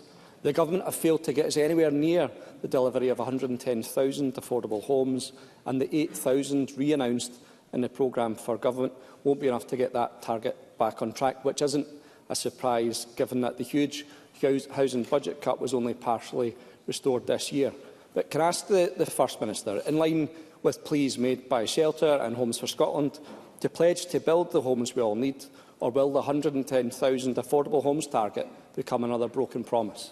First Minister. I have to correct Mr Griffin, who's normally very accurate about this information, but the housing budget this year has more than compensated for the it's higher than it was in the previous year to the year in which we had to reduce the budget. So it's so that's what the Government is doing. We've remedied that particular issue. So I would just encourage the Labour Party to accept the facts and move on and find something else to talk about, find something else to moan about, given that we have addressed the issue about the budget that we've put in place. And the second Let's hear one another. And the second point I'd make to Mr Griffin, and I made this point to him at First Minister's questions last week, and I'm surprised he hasn't taken account of this, In Scotland, we have delivered more affordable houses per head of population than in England or in Wales in the face of austerity, and the Government's programme will build on exactly that. Kenneth Gibson, to be followed by Miles Briggs. Thank you, Presiding Officer. Scotland's prosperity depends on having a highly skilled workforce, enabling a globally competitive economy in sectors such as aerospace and life sciences. And providing more science, technology, engineering and maths skills was an issue raised by Colleges Scotland at the Finance and Public Administration Committee only this morning. Can the First Minister advise as to what steps his government is taking to deliver the unfilled demand for 15,000 apprenticeship places that Open University says Scottish employers currently require? First Minister. President Officer, we are investing about £185 million each year, enabling 25,000 people in each year to undertake modern apprenticeships. We will continue to support around 38,500 apprentices already in training as part of our wider programme. The issue that Mr Gibson raises touches on the availability of an adequately sized working age population in Scotland. And that is a strategic challenge for Scotland, which is made worse because of the effect of the loss of free movement of individuals as a consequence of Brexit. So there are steps that could help us to strengthen the employment base of Scotland if we had a larger working age population who would be able to benefit from the training opportunities we can provide. Miles Briggs, to be followed by Stuart McMillan. Thank you, Presiding Officer. In the education section of the programme for government, it states SNP ministers will be ensuring the removal of written exams in more practical subjects. So can I ask the First Minister two questions? How do ministers plan to deliver this change this year? And does this move away from our traditional rigorous Scottish exam system now present SNP exam policy? And does he accept the concerns this could further weaken our education system and confuse employers? First Minister. I think if Mr Briggs is saying that the only way that the performance of a student can be assessed is by a written examination, then I think that's what I take from Mr. Briggs. Let's hear the First Minister. That's what I take from Mr Briggs's question, that he is. The emphasis in the programme for government about alternative methods of assessment are very common in our college and university community already, and they contribute significantly to the international reputation of Scotland. So there has to be high standards in our examination system. I don't think that only can be delivered by high-stakes exams. I think, in fact, some of the best assessment of performance can be made during an academic year. That's what happens in many of our universities and colleges, and I think the Education Secretary is making a sensible step of applying more of that in our school community. Stuart McMillan, to be followed by John Mason. Thank you, Presiding Officer. I am pleased the programme for government will include the non-surgical cosmetic bill, making the aesthetic sector safer for patients and practitioners, and, as the First Minister will be aware, something that one of my constituents has lobbied for quite some time. But can the First Minister indicate when he plans to introduce the bill into the Scottish Parliament? First Minister. President, we will be introducing that in the remainder of the parliamentary session, with the objective of ensuring that legislation is complete by the end of this Parliament. I commend Mr McMillan on the way in which he has pursued this issue, and I'm glad that we've found the legislative vehicle that will enable us to take that forward. John Mason, to be followed by Rona Mackay. Thank you. The First Minister said in his statement, "A fairer Scotland with Scotland's growing wealth shared more fairly." Can I ask, is he thinking of a more progressive council tax or property tax, or perhaps a wealth tax? First Minister. We've got to. The point in principle is being applied in the government's approach to taxation. It's always underpinned our approach to taxation.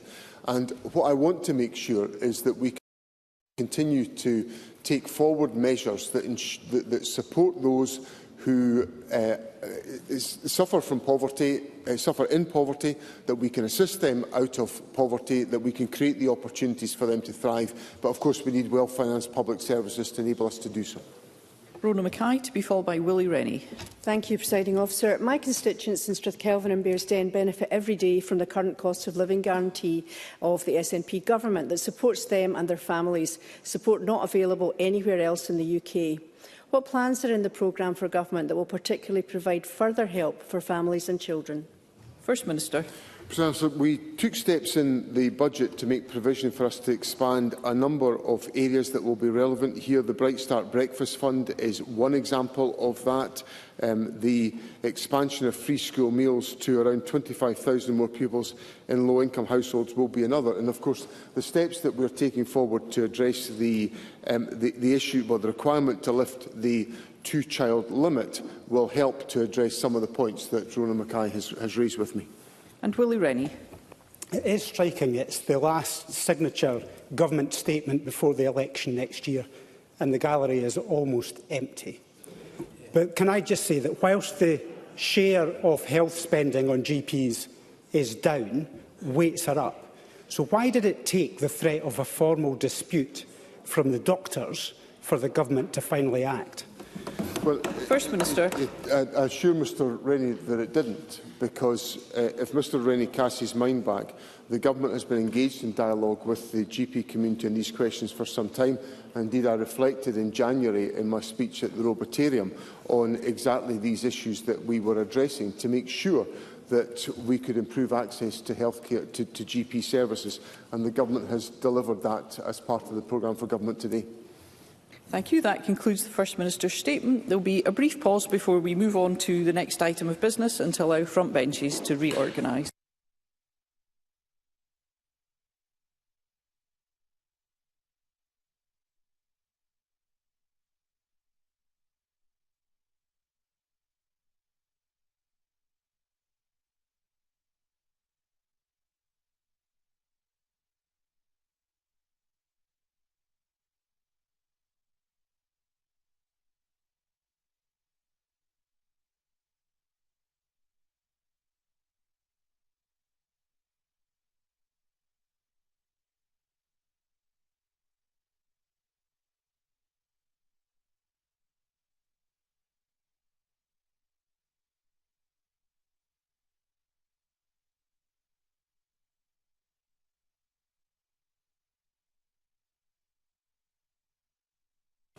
Thank you. The next item of business is a debate on programme for government 2025 to 26.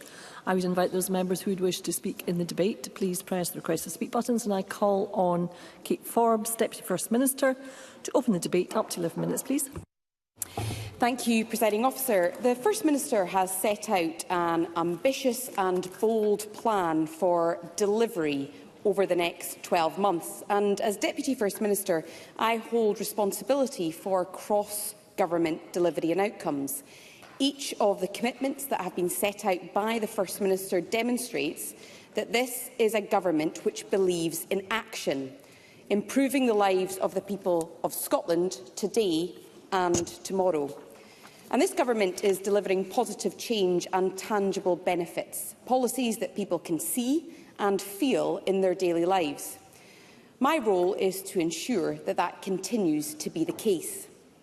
But with stretched public finances, we can't do everything. Hard decisions must sometimes be made.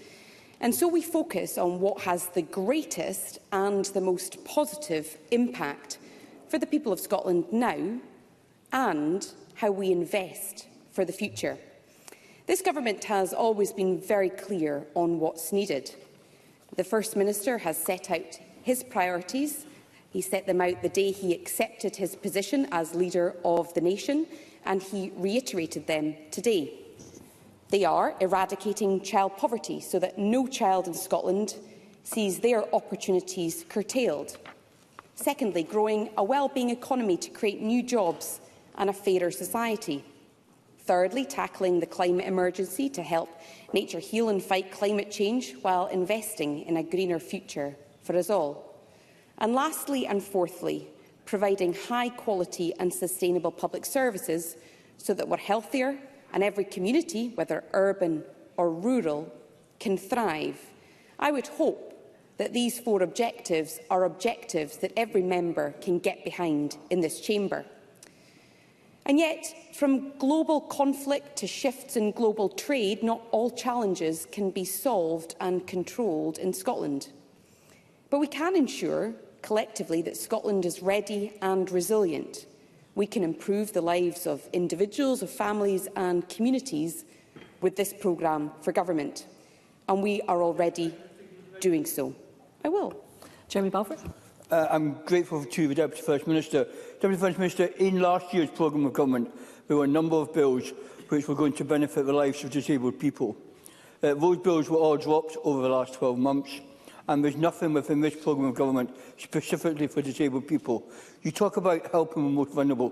What within this programme of government will help disabled people who make up 20% of the population here in Scotland? Always to the Chair, Deputy First Minister. Well, I can assure the member that this government is absolutely committed to delivering for disabled people, and you will not find this government following in the same footsteps as the UK government, who have completely deserted disabled people.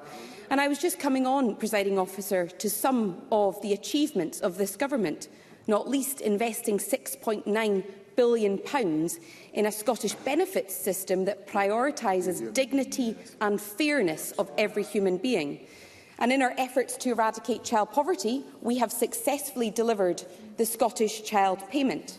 In tackling the climate crisis, we've halved Scotland's emissions between 1990 and 2022, while growing the economy by 67%. And we've created around 75% of all new woodlands in the UK. We've installed 6,000 public charge points for electric vehicles, 2 years ahead of schedule. And to grow the economy from 2023 to 2024 through investment in Scottish enterprise, we've helped businesses to unlock a record £1.89 billion of planned capital investment. That has created or safeguarded over 16,700 jobs. Tangible outcomes that people are experiencing today because of decisions that this government has taken. In 2023, inward investment projects in Scotland grew by more than double the UK average.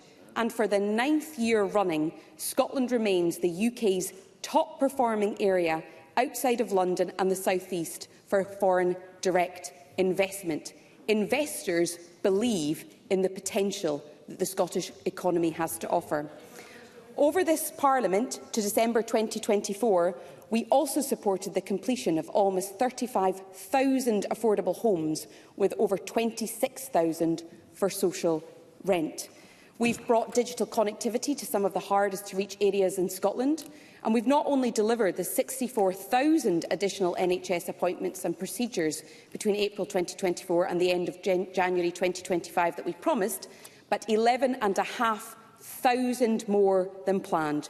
Those achievements, and many more than can be listed in Chamber today, are the record of a government that is committed to action and has delivered for the people of Scotland. I'll take a number of interventions, starting with Liz Smith. Liz Smith. To the Deputy First Minister. 2 budgets ago, the real terms cut in the economy budget was 8.3%, and that was at a time where the forecasters were saying that the overall budget had gone up by 2.2%. Business complained at the time that that was doing nothing to enhance the skills agenda that we are desperately needing in Scotland for new jobs and for our new industries. Could the Deputy First Minister comment on that? Deputy First Minister. Incredibly proud of the work that our enterprise agencies and the Scottish National Investment Bank has done over the last 2 years. We aren't pretending that financial budgets are anything but challenging right across the UK. And what this government has done is to prioritise the areas of economic impact that will have the greatest potential to create jobs, to attract that inward investment.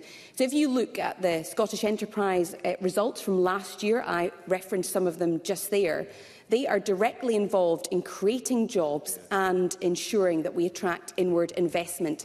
And those outcomes, in terms of being the highest performing area outside of London and the South East, I think demonstrates that we are investing in the right areas. This programme for government has been brought forward because of a number of challenges that we are grappling with. The first is the lingering effects of Brexit, 14 years of austerity and inflation. It's also conflicts across the world and an increasing number of adverse weather events brought on by climate change, and the turmoil of tariffs, of global trade wars and faltering economies. It's certain that we will see the effects of all this here at home. I'll make a bit more progress, and if I've got time, I'll bring in some others. The strain on the public purse and public services will continue. The strain on people's finances, the stress and uncertainty cannot be wished away. But this government is ready, it is resilient, and it will ensure that Scotland is ready and resilient too. And to that end, we are refocusing and redoubling our efforts. This programme for government sets out the concrete actions that will make our communities healthier, fairer, greener and more prosperous, that will make Scotland a better place to live, work, create and invest. Presiding Officer, as the Minister with responsibility for delivery and outcomes, my focus is on ensuring the Government's work is aligned to create the greatest possible benefit for the people of Scotland.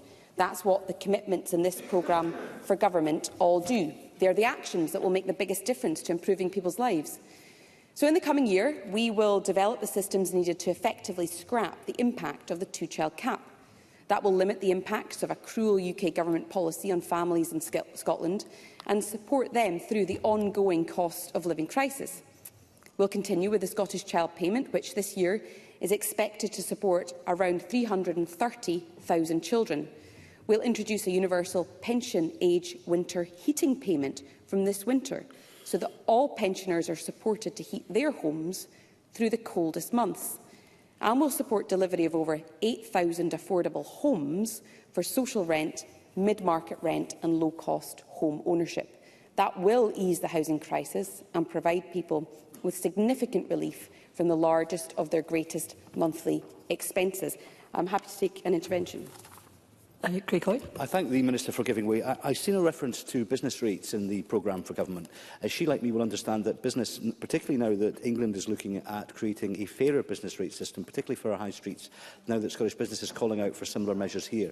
Does the government intend to undertake a reform of business rates, particularly for retail, hospitality and leisure? Well, I thank the member for the opportunity to clarify. So this government obviously introduced reforms to non-domestic rates a number of years ago based on an independent review. We are aware of what the UK government is planning to introduce, which we believe they are setting out will be self-financing. So it has consequences for Scotland because the business base is different. There are just larger businesses in England to self-finance. But what we have announced today is, in recognition of the ongoing concerns raised by the licensed hospitality sector on the valuation methodology applied to non-domestic rate properties, we'll commission an independent review to report by the end of next year and consider any recommendations. So that will be independent and is entirely in line with what has been requested by the hospitality sector. Presiding Officer, with the minute I have left, we will also introduce a Heat and Buildings Bill to set targets. We'll work with the UK Government to reform the consenting process through the Planning and Infrastructure Bill. Subject to the approval of the Housing Bill, we'll begin work to improve outcomes for those at risk of homelessness and strengthen tenants' rights. We'll see to it that more people can see their GP and receive care in the community. We'll invest up to £200 million in the Scottish Attainment Challenge programme. We'll establish Invest Scotland, which I'm particularly pleased about, to showcase Scottish investment opportunities to global investors. We'll support entrepreneurship by creating a £2.9 million proof of concept fund. We'll invest £150 million to support private investment in supply chain clusters for offshore wind. And all of that will lead to more thriving businesses and more high-quality employment for people living in Scotland. And so, Presiding Officer, with these actions and more, we will deliver the greatest possible impacts for Scotland, tangible benefits that people will feel in their daily lives. And I look forward to hearing the debate over the course of this afternoon. Thank you, Deputy First Minister. I now call on Rachel Hamilton to open on behalf of the Scottish Conservatives. Up to 7 minutes, please. Thank you, Presiding Officer. Today's programme for government is more of the same from the SNP. For 18 years, they've broken promises, let people down and failed to deliver for the people of Scotland. John Swinney's government just looks like a Nicola Sturgeon government or a Humza Yousaf government. Old dogs can't learn new tricks, and John Swinney has spent 2 decades around the cabinet table. He's not doing anything new here, nothing that we've not heard before, just another series of SNP pledges not worth the paper they've written on. And yet another paper on chasing the Loch Ness Monster, a proposal on independence, gathering dust with the other 13 papers that he's already published. Today's statement includes some commitments we would welcome if we thought they would ever be delivered, but they won't be. The goal to reduce child poverty is a laudable one, but the SNP regularly make these big pledges with no clue how they happen. Yes. Deputy First Minister. I just wonder who the member thinks is responsible for Scotland having the lower unemployment rate than the rest of the UK, and the only part of the UK to see child poverty fall. Rachel Hamilton. Well, Kate Forbes is in charge of the economy. She'll know that the Conservative government brought the UK to one of the fastest growing countries in the G7. I'm surprised she doesn't know that, presiding officer. The programme for government speaks of reducing NHS waiting lists, but with no clear and credible plan to do so. It speaks a lot about the economy, but it's lacking any tangible new ideas or proposals to deliver that growth that we desperately need. It's a document that doesn't live up to its ambitions. After 18 years in power, this SNP government is out of ideas, out of energy and out of touch with mainstream Scotland. What most people want to see was a focus on the bread and butter issues that really affect their lives, their daily concerns, hopes and needs. Not the usual nonsense from the SNP, but a common sense approach to improving their lives. We believe they wanted to see a laser-like focus on 4 key issues.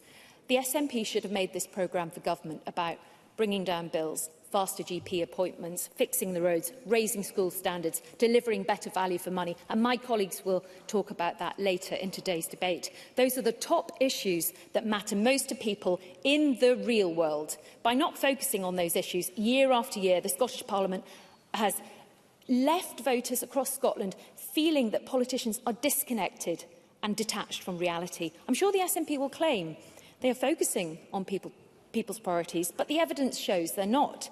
They never deliver. You just have to look at the public services and our economy to see that. If they were delivering, waiting lists would be lower, schools would be providing brilliant opportunities for all of our children, potholes would be fixed, and good jobs would be available all across the country. But anyone just has to look outside their door, along the streets where they live, just to see that that is not the case. The SNP way has failed. It's not working, and on the basis of today's statement, it never will, because it's just, as I said, more of the same. So my party is setting out an alternative to the left-wing consensus of the SNP, Labour, Greens and Liberal Democrats. We're putting together a different way of doing things to deliver the change that Scotland desperately needs. Positive, common sense, Conservative policies that would improve people's lives. First, bills need to be brought down so people can control more of their hard-earned money and how it is spent. Scotland is the highest part of the United Kingdom. Workers pay more to do the same job as people south of the border, whilst businesses pay sky-high rates and a litany of other taxes. Of course. John Mason. I thank the member for giving way. I mean, she only looks at the UK taxes. Would she accept that Britain and Scotland are low-tax economies compared to many countries in Europe? Rachel Hamilton. Well, John Swinney has imposed the highest record tax burden on Scots, and that is costing Scots £1.7 billion, John Mason.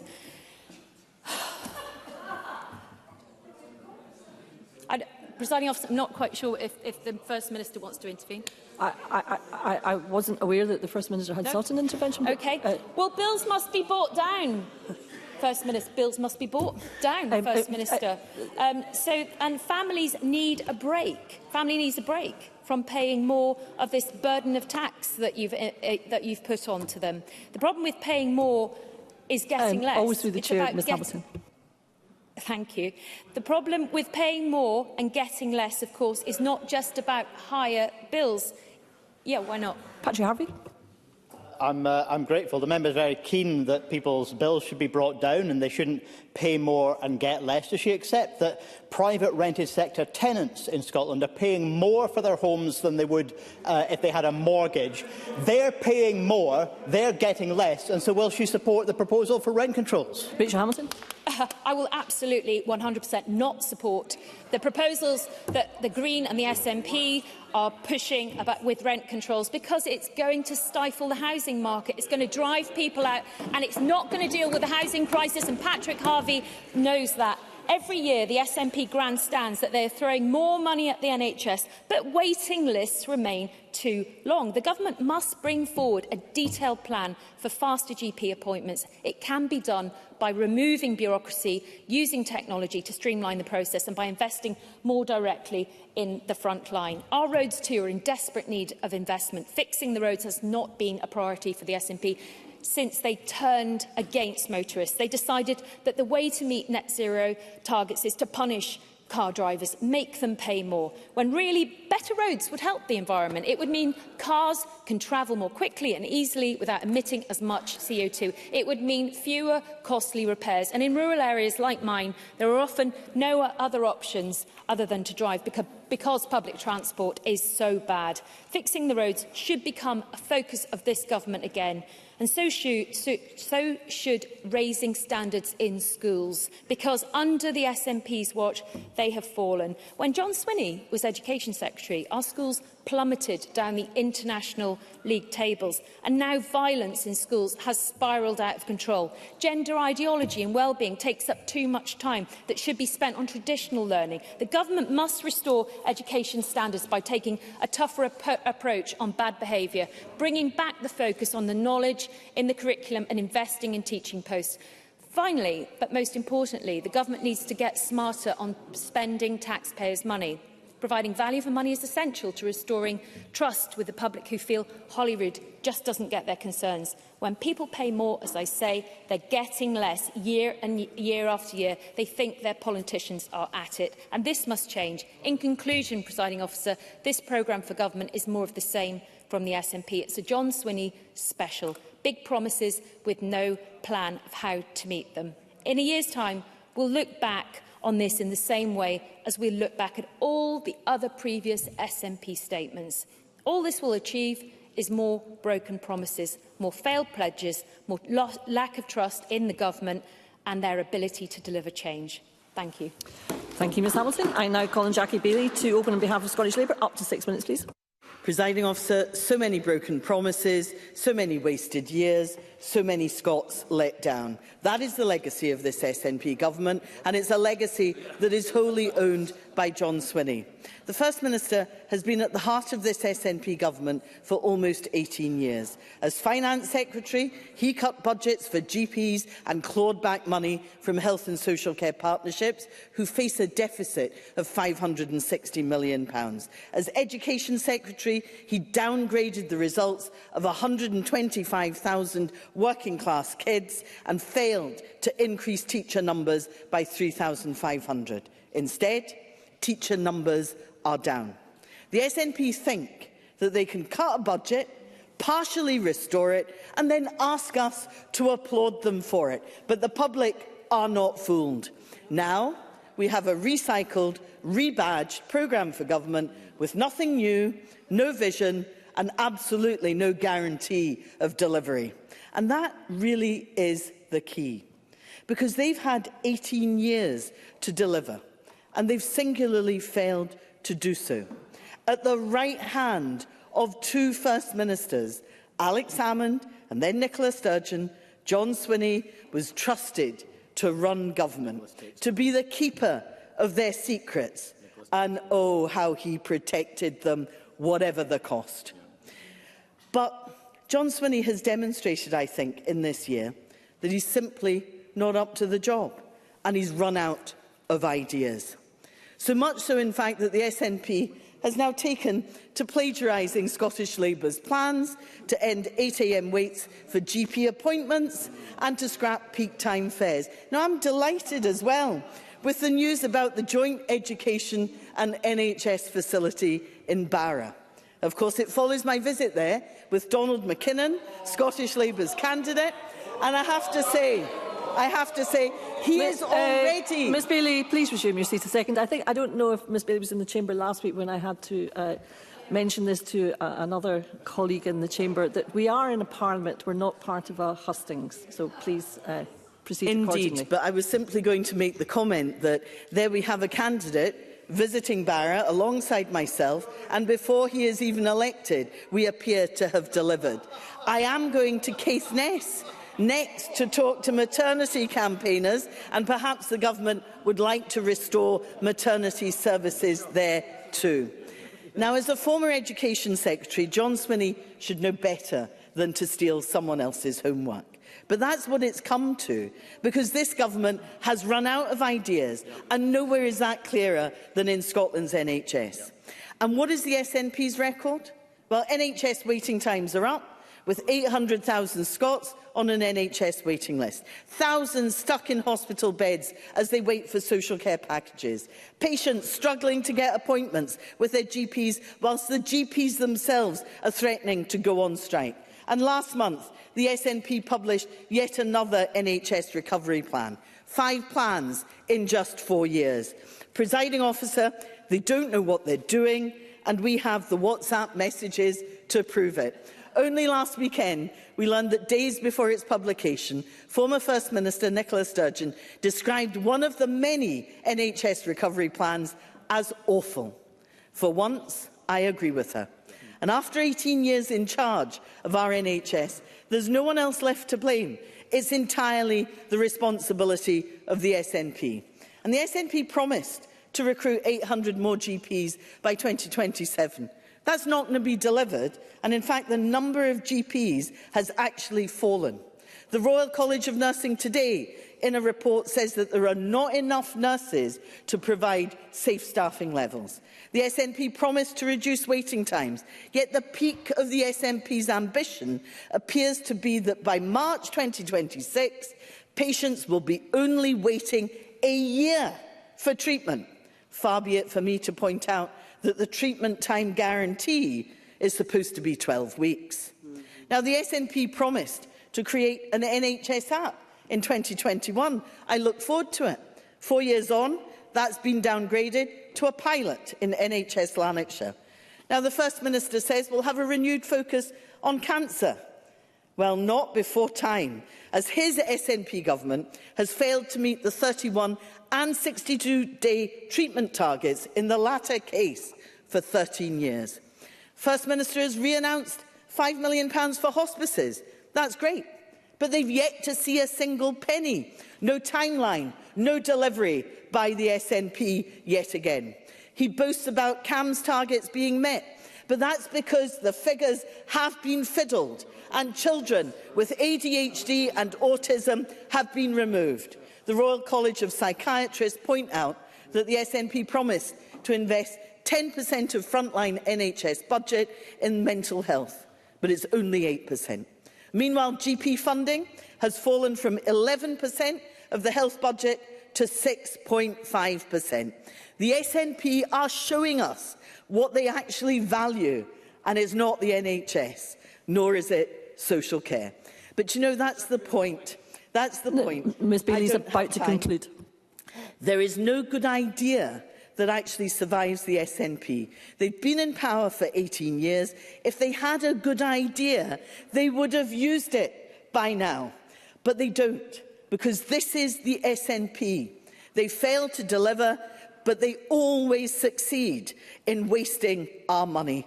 I hope this is the last programme for government delivered by John Swinney. And I tell you, presiding officer, I am not the only one, because Scotland has had enough of this SNP government.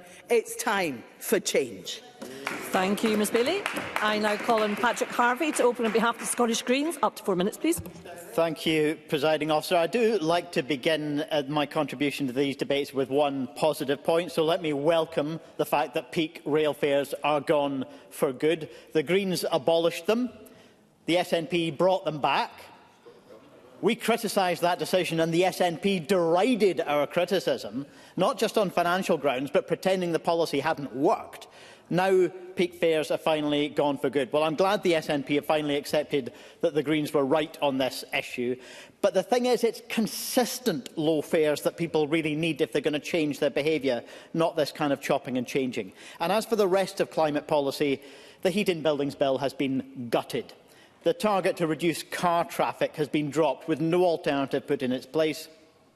Rail decarbonisation delayed and no serious progress on reducing emissions from agriculture. Presiding Officer, we've seen years of inaction on anything other than green electricity production, and that's what left the 2030 target out of reach. Now, the Scottish Government seems determined to abandon any serious policy ambition on the actions that are necessary to make this year's climate plan remotely credible. On child poverty, we all, I think, should recognise that the Scottish Child Payment is one of the most important and successful policies of the devolution era. But it was only possible because the money was raised. Those of us who had made the case for progressive tax for years won that argument and forced the SNP to drop its no-change tax policy. Well, that link remains. We can only invest if we raise the funds. And in a profoundly unequal society, the funds are there to be found.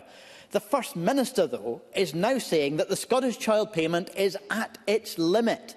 And worse, he's actually echoing right-wing rhetoric about not giving people too much in case they lose the incentive to work.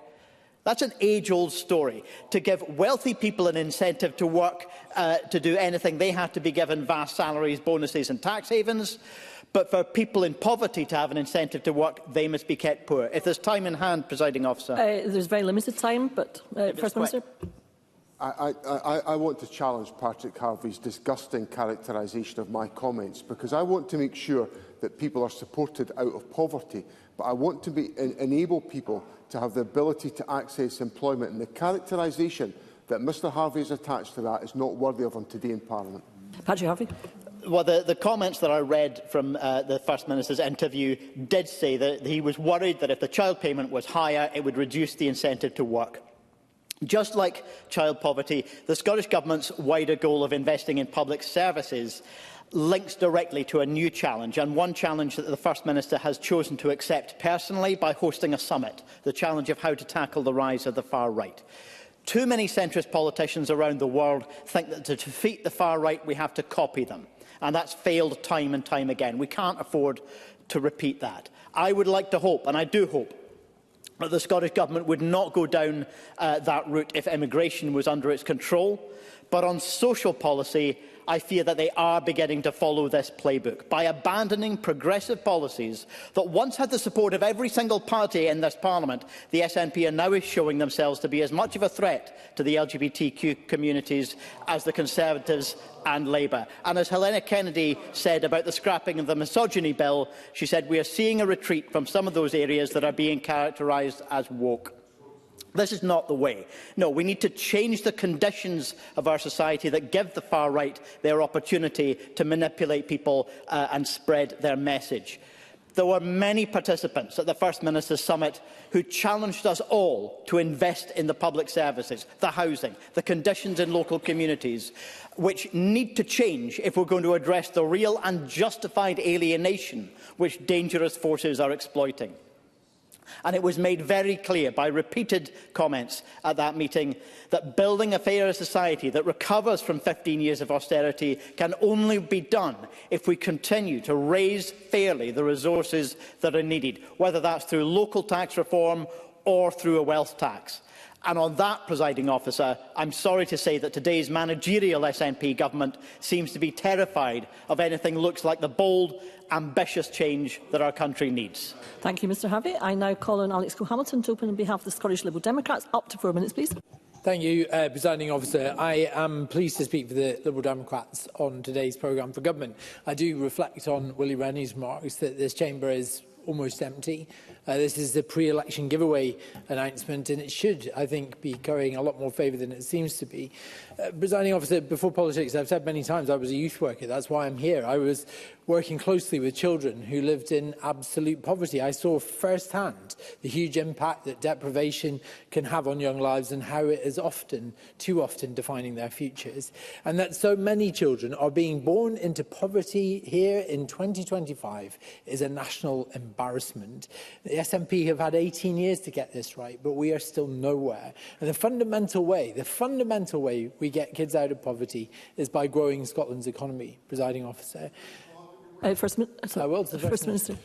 I wonder if Mr Cole-Hamilton thinks that the challenge for the SNP government was made easier or harder by the support of his party for the austerity of the Conservative government in 2010 and 2015. Alex Cole-Hamilton. I'm grateful for the First Minister's intervention, but we're talking 15 years ago. You can't blame events of 15 years for what we're seeing today, for the mismanagement, the failure to grow the economy. And that is how we face this, presiding officer. And the world is changing. Everything we took for granted now feels uncertain.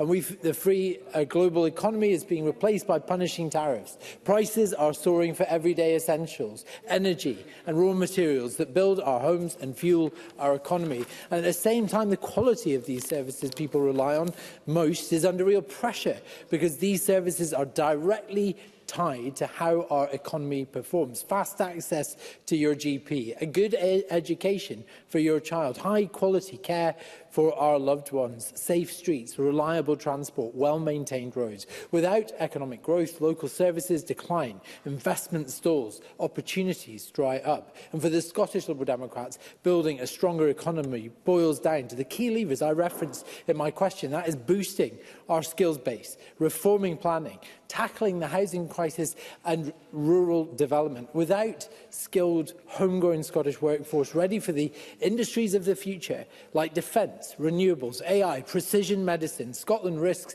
being left behind, and those jobs going overseas. Over the past 2 decades, this SNP government has presided over the quiet death of further education and reduced our ability to produce the skilled workforce that Scotland needs. We need to reverse that decline, and fast. Scotland is also actively driving away investment from a planning regime that is ridiculously slow. In parts of Scandinavia, planning takes about 7 weeks from application to shovels in the ground. Here, planning applications are measured out in years. A faster, simpler process, which still gives communities their place, would attract investment. Finally, housing is inseparable from skills. We can't offer affordable homes, especially to key workers, then we won't build the skilled workforces that Scotland urgently needs where we need them. Mental health must also be part of this conversation. The crisis in mental health is one of the reasons so many people are economically inactive or unable to return to their careers. Yet the government has broken its commitment to allocate 10% of funding to mental health and 1% to CAMS. There is a workforce crisis here too, and a serious lack of provision for neurodevelopmental conditions, and a fundamental failure to help tens of thousands of Scots still suffering long COVID back to work. Presiding officer, people are tired of feeling like things are getting steadily worse, with little or no clear plan for how to improve them. They are demanding that we do things differently. We need change that is backed and has to be backed by good, competent delivery, because people across Scotland see the consequences of delay and of drift every day. They've waited years for action on crumbling roads, on overstretched public services. In the Highlands, some communities still waiting for the A9, the A96 to be made safe, a promise that was made first 2 decades ago. There are other key areas where the government must act now, but I am running out of time. And we need a serious industrial strategy as well to underpin all of this, not just to attract new jobs, but to make sure they stay here in Scotland. Presiding officer, this country has so much potential. It needs a government willing to match that ambition of its people who live here. After almost 20 years, this government has been found wanting, and it is time for them to get out of the way. Thank you.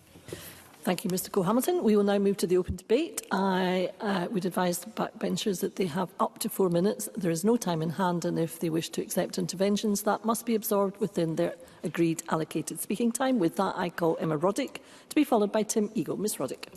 Thank you, Presiding Officer. It can be very easy to get caught up in the doom and gloom of politics, especially given the current international situation. But as easy as it is to get frustrated with what's not happening, we do have to remember what is happening and what has happened. And there's a lot that SNP MSPs can feel proud of in this place. The Best Start grants, Scottish Child Payment and Baby Box are all working to tackle child poverty and ensure that every baby and parent in Scotland has the essentials that they need. Free prescriptions, eye appointments and dental care for certain groups mean that people do not have to choose between paying their bills and taking care of their basic health. And movements this session on getting on top of the out-of-control second home and short-term let properties in many areas, including a lot that I represent in the Highlands and Islands, has been incredibly positive and already not just provided some extra revenue for local authorities, but also encouraged these properties to be returned to the housing market. There is work to be done to convince people of the merit in doing things the right way and not resorting to reactionary rhetoric, blame culture or monstering of minority groups, but delivering, alongside a positive message, public services which benefit everyone in Scotland. And it's important that we practice what we preach. We can't one day criticise the rise of the far right and then the next allow that same group to dictate our principles and policy as UK Labour is. They position themselves as an alternative to the Conservatives, but are now adopting right-wing policies, sharing negative lines on migration and turning their backs on the most marginalised by taking money out of the household budgets of disabled people and pensioners.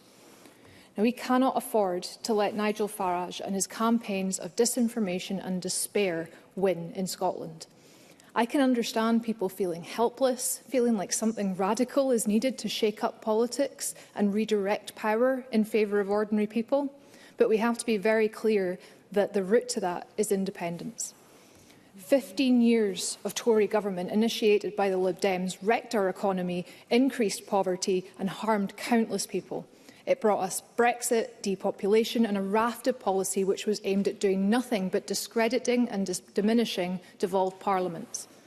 UK Labour got in last year and disappointed us again, picking up on the dehumanising brutal cuts and reforms to disability benefits that was started by the Conservatives, breaking almost as many promises as they managed to make in the election campaign. Farage is no friend to Scotland either. A far-right government will serve nobody but the people temporarily around their boardroom table. We cannot win with Westminster. Now, I am sad not to see a conversion practices ban in the programme, and I hope to see progress made on that over the next year. Because in my time as Equalities Minister, I met not only with survivors but providers of such practices who were determined to be allowed to continue. And it's painful to think of them out there now, causing more of the harm that was described to the Equalities Committee. I know that we can do better, and I am proud of the progress that we've made. But there's more to do, after independence and before, to become the successful, fair, socially just country of the vision that brought me into politics in 2014. To prove that we can do better, we really need to do better where we can now. Keep our promises and show everyone in Scotland that it is possible to deliver on priorities without excluding any group in society, be it disabled people, LGBTQ+ people, or those living out with the Central Belt. We must deliver infrastructure projects in the north and the south, acknowledge and meet the need for greater financial support for households with a disabled person, and ensure that islanders or rural residents have the same healthcare outcomes as someone in the middle of the city. It is that kind of action that will convince people that we can do more than mitigate. We can eradicate poverty and demonstrate that an independent Scotland is a better Scotland. Thank you. Thank you, Ms Roddy. I now call Tim Eagle to be followed by Kevin Stewart. Up to 4 minutes, please. Thank you, Presiding Officer. Can I just notify members, remind members of my register of interests as a small farmer? It's a little over a year since I entered this Parliament, and I have heard a lot of grandstanding from two First Ministers and their colleagues about their record in government. Yet, despite their cries of success, I see so much of deep concern in our public services in Scotland. Now, just this week, we had another headline in the Scottish Farmer as beef sector organisations launched a stinging attack on the Scottish Government over a lack of any meaningful intervention and policy direction to support the national beef herd. It's one of a series of headlines that provide a damning indictment on this government's approach and attitude to farming, crofting, fisheries and the wider rural sector. The Rural Affairs portfolio was the only budget that saw a real terms cut in the last Scottish budget. 100 million of money earmarked for rural homes was redirected to build homes in Edinburgh and Aberdeen. The new ferries earmarked for Islay have faced fresh delays, and the cost for the two vessels at the Ferguson Marine Shipyard continue to spiral out of control. All the while, rural communities suffer with increasing ferry breakdowns and cancellations.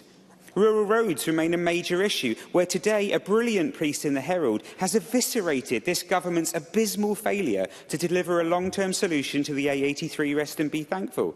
Let's just be honest, roads like the A83 and the A96 will never be delivered under an SNP government. And on rural healthcare, residents across rural Scotland continue to face challenges accessing health and social care services.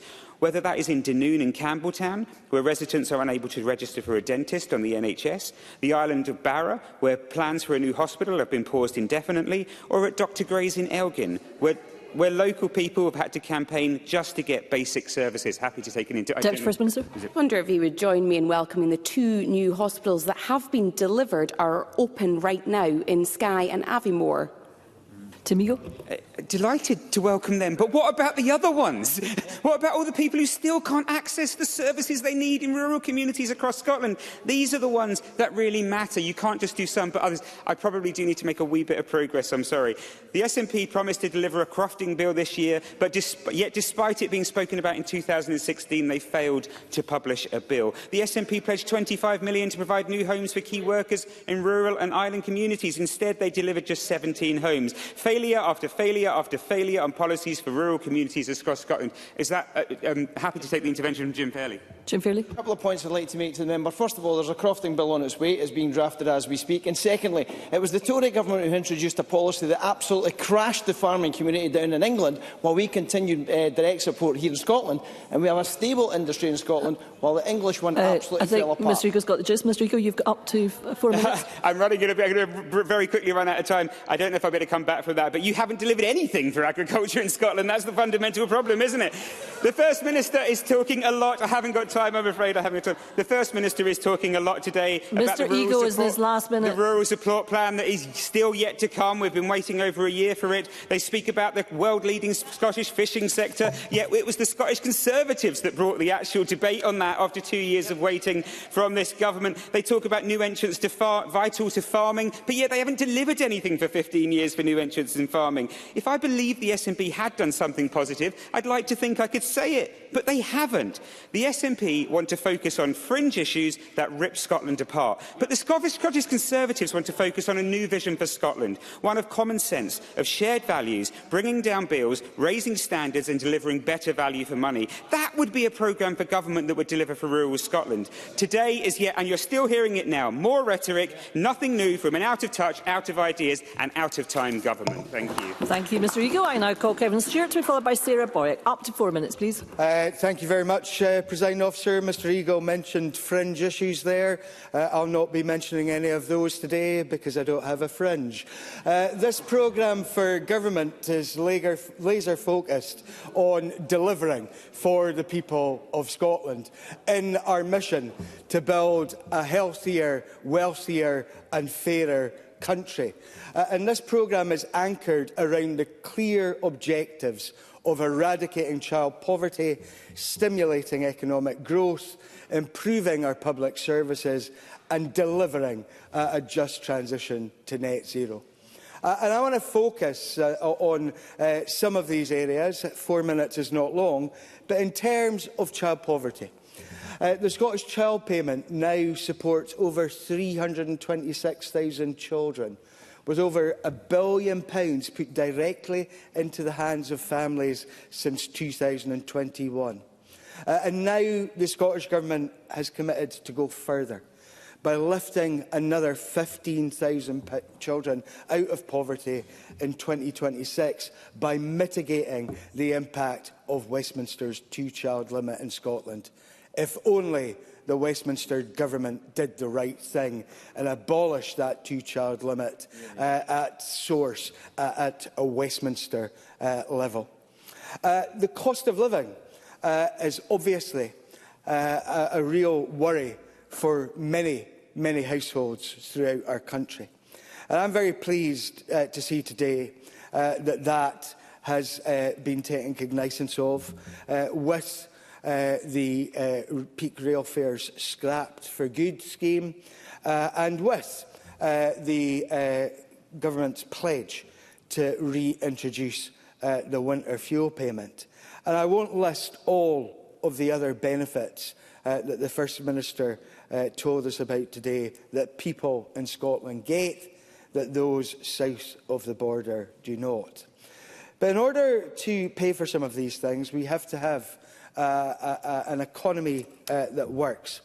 And I'd like to pay tribute to the government for looking at this very closely, for coming up with that 6-point export plan, for the Proof of Concept Fund, and for the Just Transition monies to create that green industrial future. The First Minister was right. We need the Acorn carbon capture project. I'm pleased that the Scottish Government puts its money where its mouth is, and it's time for Ed Miliband to do exactly the same and provide the resourcing for Acorn. I'm also very pleased to see £10 million of funding for the advancement of hydrogen technologies, which are our future. Finally, Presiding Officer, I'll turn to the NHS, because the NHS is one of the most important things for our citizens. And I welcome the commitment to tackle the 8 AM lottery and increase capacity by 100,000 additional GP appointments. That will be welcomed right across our country. Presiding Officer, this is a milestone, this programme for government, and what it will do is move us forward to creating that healthier, wealthier and fairer Scotland, fairer for all. Thank you. Thank you. I now call Sarah Boyack to be followed by Audrey Nicholl. Up to 4 minutes, Ms Boyack. Thank you, Presiding Officer. Can I start by drawing members' attention to my register of interest? The SNP has now been in power for 18 years and my constituents are being failed every day, whether it's failures in the NHS, the deepening housing emergency in Edinburgh, and it was unacceptable that the First Minister was in complete denial about the housing emergency when we've got 10,000 children homeless, as Mark Griffin pointed out. We're also seeing a lack of action in the climate emergency, where we've got the need for more investment to support the fire and rescue service, tackle forest fires, to support people to make their homes energy efficient and affordable, with the lack of support for solar panels, the not fixing the incredibly complicated process to enable people to get new heating options, and the ongoing lack of action to affordable heat networks. These failures are bad for people's health and well-being. They're repeated failures to tackle the climate emergency, and it means we're missing out on the thousands of green jobs we could see created right across our communities. And in the Lothians, we've got particular problems. Jackie Baillie made a powerful speech about the Scottish Government's failures on the NHS, but in the Lothians, we've got 84% of Scotland's population growth over the next 5 years. Our NHS, Lothian and councils are underfunded, and IGB cuts now are meaning that essential services that keep people well and healthy are under threat. I raised the issue in orals last week. I got a disappointing answer from the Minister. Our councils provided core funding for third sector groups, but we are now seeing really important services under threat, with £100 million worth of reduced services in the last 3 years, partly through underfunding, partly because of unfunded increases in demand. And these services are not nice to have, they are essential to keep people well and healthy. Yesterday I visited the Sam H. Redhall Walled Garden, a therapeutic horticultural project for people struggling with mental health problems. It's now at risk of closure because their contract is planned to be scrapped due to cuts in government funding.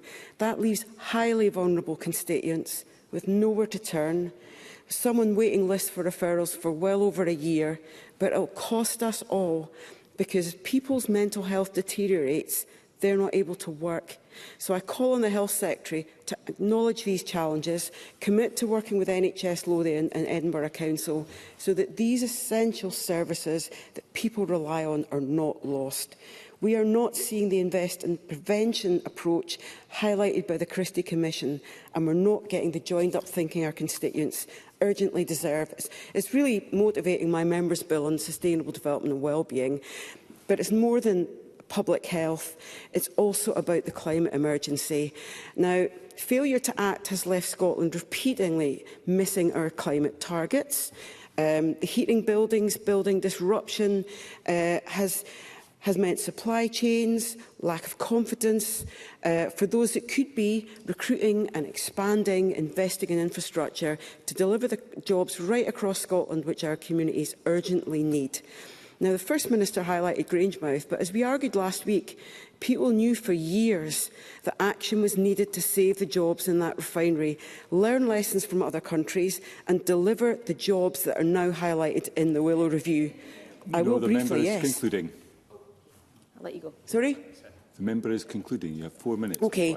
So I welcome the action on the Labour's call for abolition of peak rail fares, but we need joined-up transport planning and delivery for trains and buses. We're not getting that.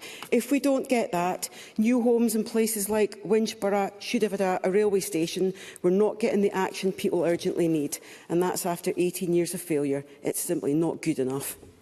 Thank you. I now call Audrey Nicholl to be followed by Douglas Lumsden. Up to 4 minutes. Ms Nicholl. Thank you, Presiding Officer. The ambitious but focused scope of today's programme for government is very welcome, given that yet again it is drawn together in the most difficult of times as the UK Government chooses an austerity agenda that continues to limit Scottish Government actions and the fiscal context in which it operates. And as the UK Labour Government continues to embrace the folly of Brexit, I welcome this programme, which centres on economic growth, tackling child poverty, improving public services and delivering on net zero. The climate crisis is very real. Now, Scotland hosts an abundance of small and medium-sized businesses, including in the energy space. They support well-paid jobs and have a fundamental role in the well-being of communities.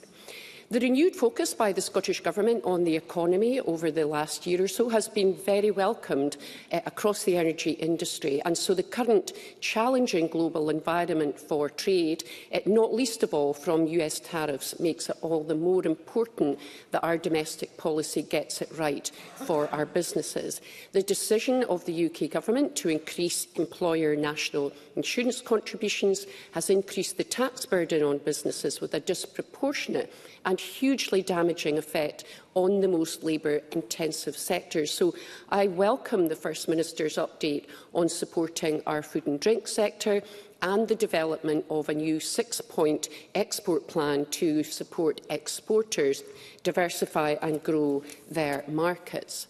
And fundamental to the success of our businesses is a skilled workforce. Now, in the energy transition ecosystem, long-term sustainability of our workforce is crucial so that we can secure investor confidence and continue developing the next generation clean energy technology that is already globally recognised and already delivering on many of the Scottish Government's policy priorities. PwC's latest Green Jobs Barometer shows that Scotland has the highest proportion of green job adverts in all UK nations and regions, with the size of the green jobs market in Scotland tripling since 2021. And the North East is already home to an incredible range of start-ups and technologies that have been successfully commercialised. I know there is an appetite to tie in a new accelerator programme in the North East to the National Strategy for Economic Transformation. So I gently put that on the Deputy First Minister's radar as part of the programme for government going forward. The skills of our existing talented oil and gas workforce are so transferable and mobile that it's crucial that we harness them here in Scotland so that we can scale up our offshore wind sector. So I very much welcome the creation of a new £2.9 million proof of concept fund to support the commercialisation of research projects with significant economic potential, and an improved ecosystem fund to support the start-up environment. This is highly relevant to the North East and wider Scottish economy. So, Presiding Officer, to conclude, I particularly welcome the removal of peak fares.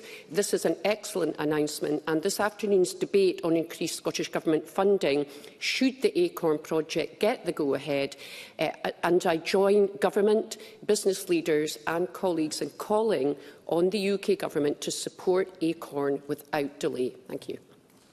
Thank you. I now call Douglas Lumsden to be followed by Martin Whitfield, up to 4 minutes. Thank you, Presiding Officer. Well, here we are, a year from the Scottish Parliament election, and rather than having a government who comes to this Parliament offering a bold vision for an economic, prosperous Scotland, we once again have an SNP First Minister standing on a history of broken promises and economic decline, on a record of failure and missed targets, on a background of decline in education and health, coming to this chamber with a programme for government that demonstrates just how out of ideas and out of time this devolved SNP government is.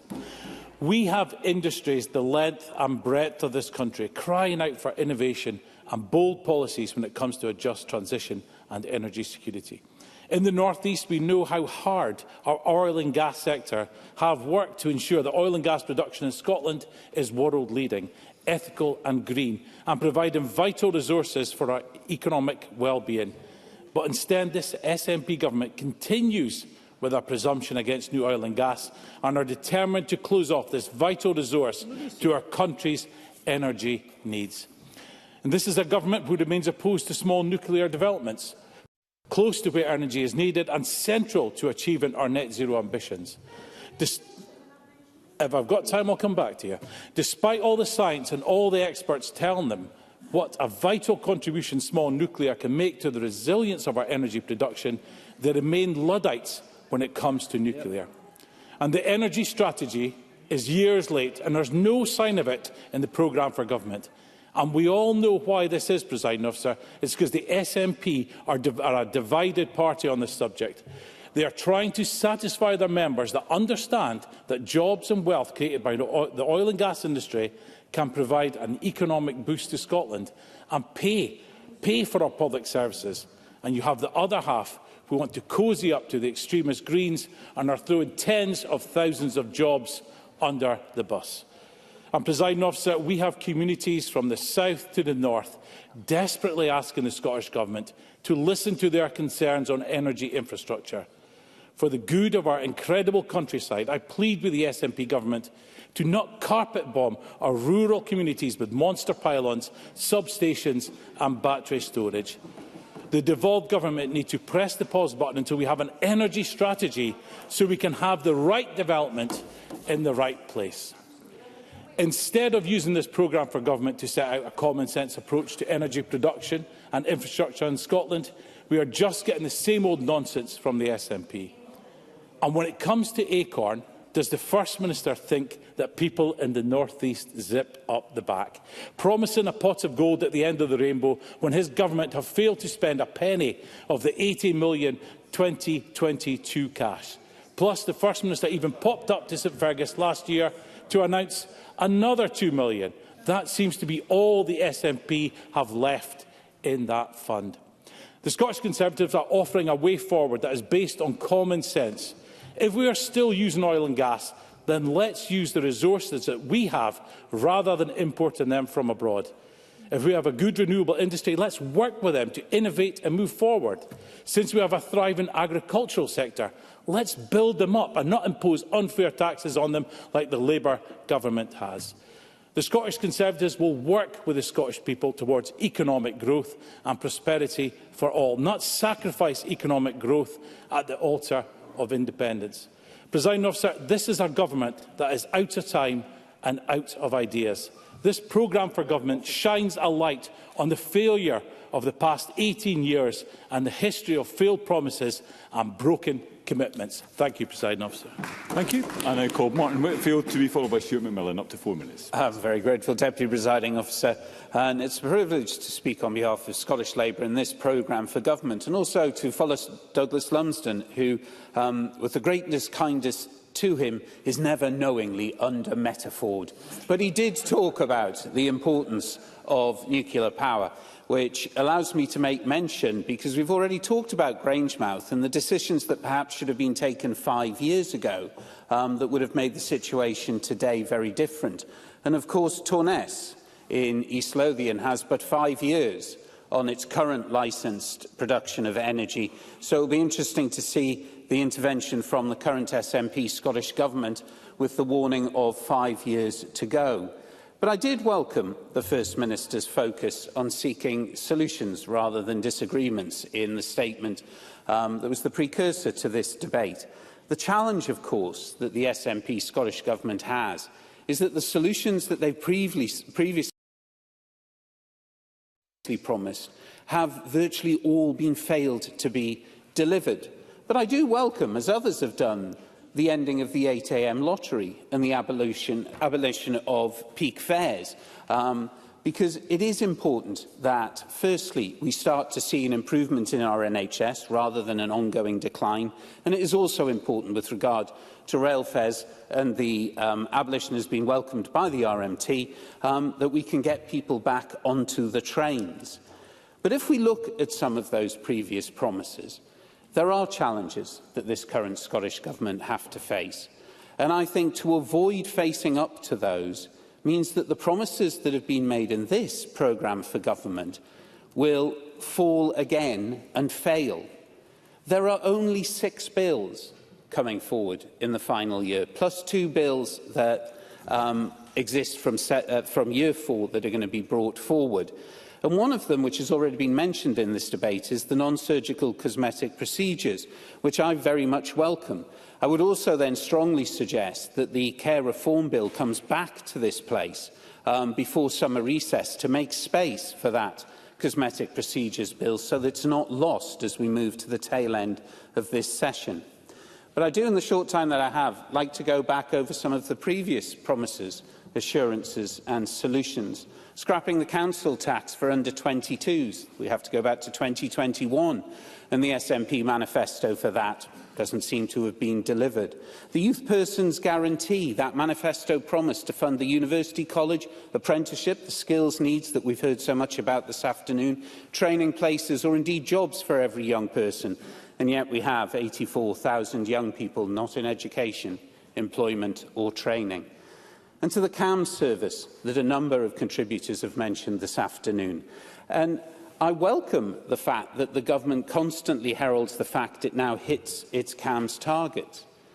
But is that not at the price of removing a significantly large number of children entirely from those waiting lists and sending them to other pathways that don't yet exist? And the failure to invest the 10% that's been promised with only 8%.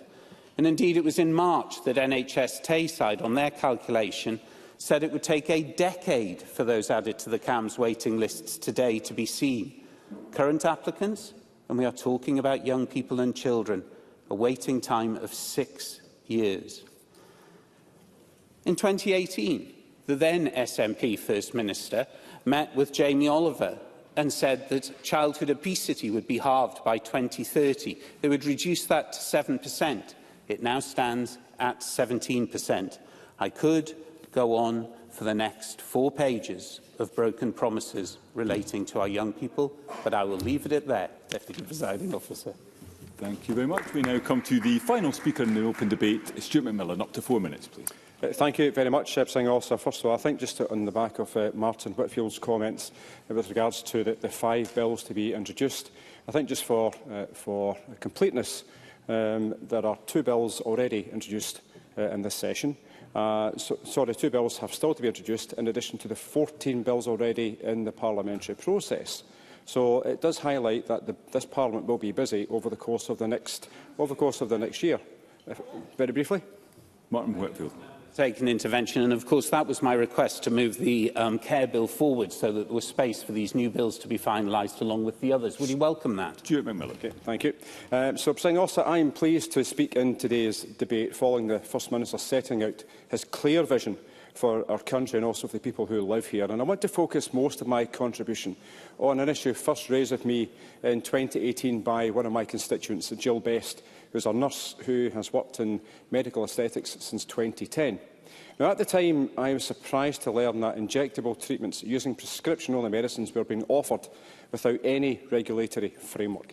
And that's why I really am delighted with the announcement that the Scottish Government is to legislate in this area. The introduction of the non-surgical cosmetic bill will be welcomed by many people across the country, and I know it also does have cross-party support. We've obviously just heard from Martin Whitfield. I also know that Mills-Briggs MSP, Rosber Call MSP, in addition to my own colleague Colin Beattie MSP, have all been involved in supporting this particular campaign. I also want to thank Jenny Minto MSP, the Public Health and Women's Health Minister, for meeting and listening to the campaigners from the sector, and also for helping to get this bill into the programme for government. So thank you, Minister. The bill will help deliver a safer non-surgical cosmetic sector, and a sector that will be safer for all of its clients. That's everyone who lives in Scotland. Now, the industry has grown significantly since my first discussion with Jill Best, and yet the lack of regulation leaves authorities uncertain about the industry's actual size in Scotland. This is why regulation is so critical, not only for improving patient safety, but also for gaining oversight into the number of businesses offering these treatments at the moment. Now, having recognised these concerns earlier, I repeatedly wrote to the Scottish Government highlighting Jill's worries and emphasising the need for action. So the non-surgical cosmetic sector is here to stay, and it will continue to expand. And so it does make the legislation absolutely imperative. Now, reports of botched procedures, as we will all know, we've read the papers, we've seen the items online. So these reports, including tragic fatal cases, have fuelled concerns about unqualified practitioners.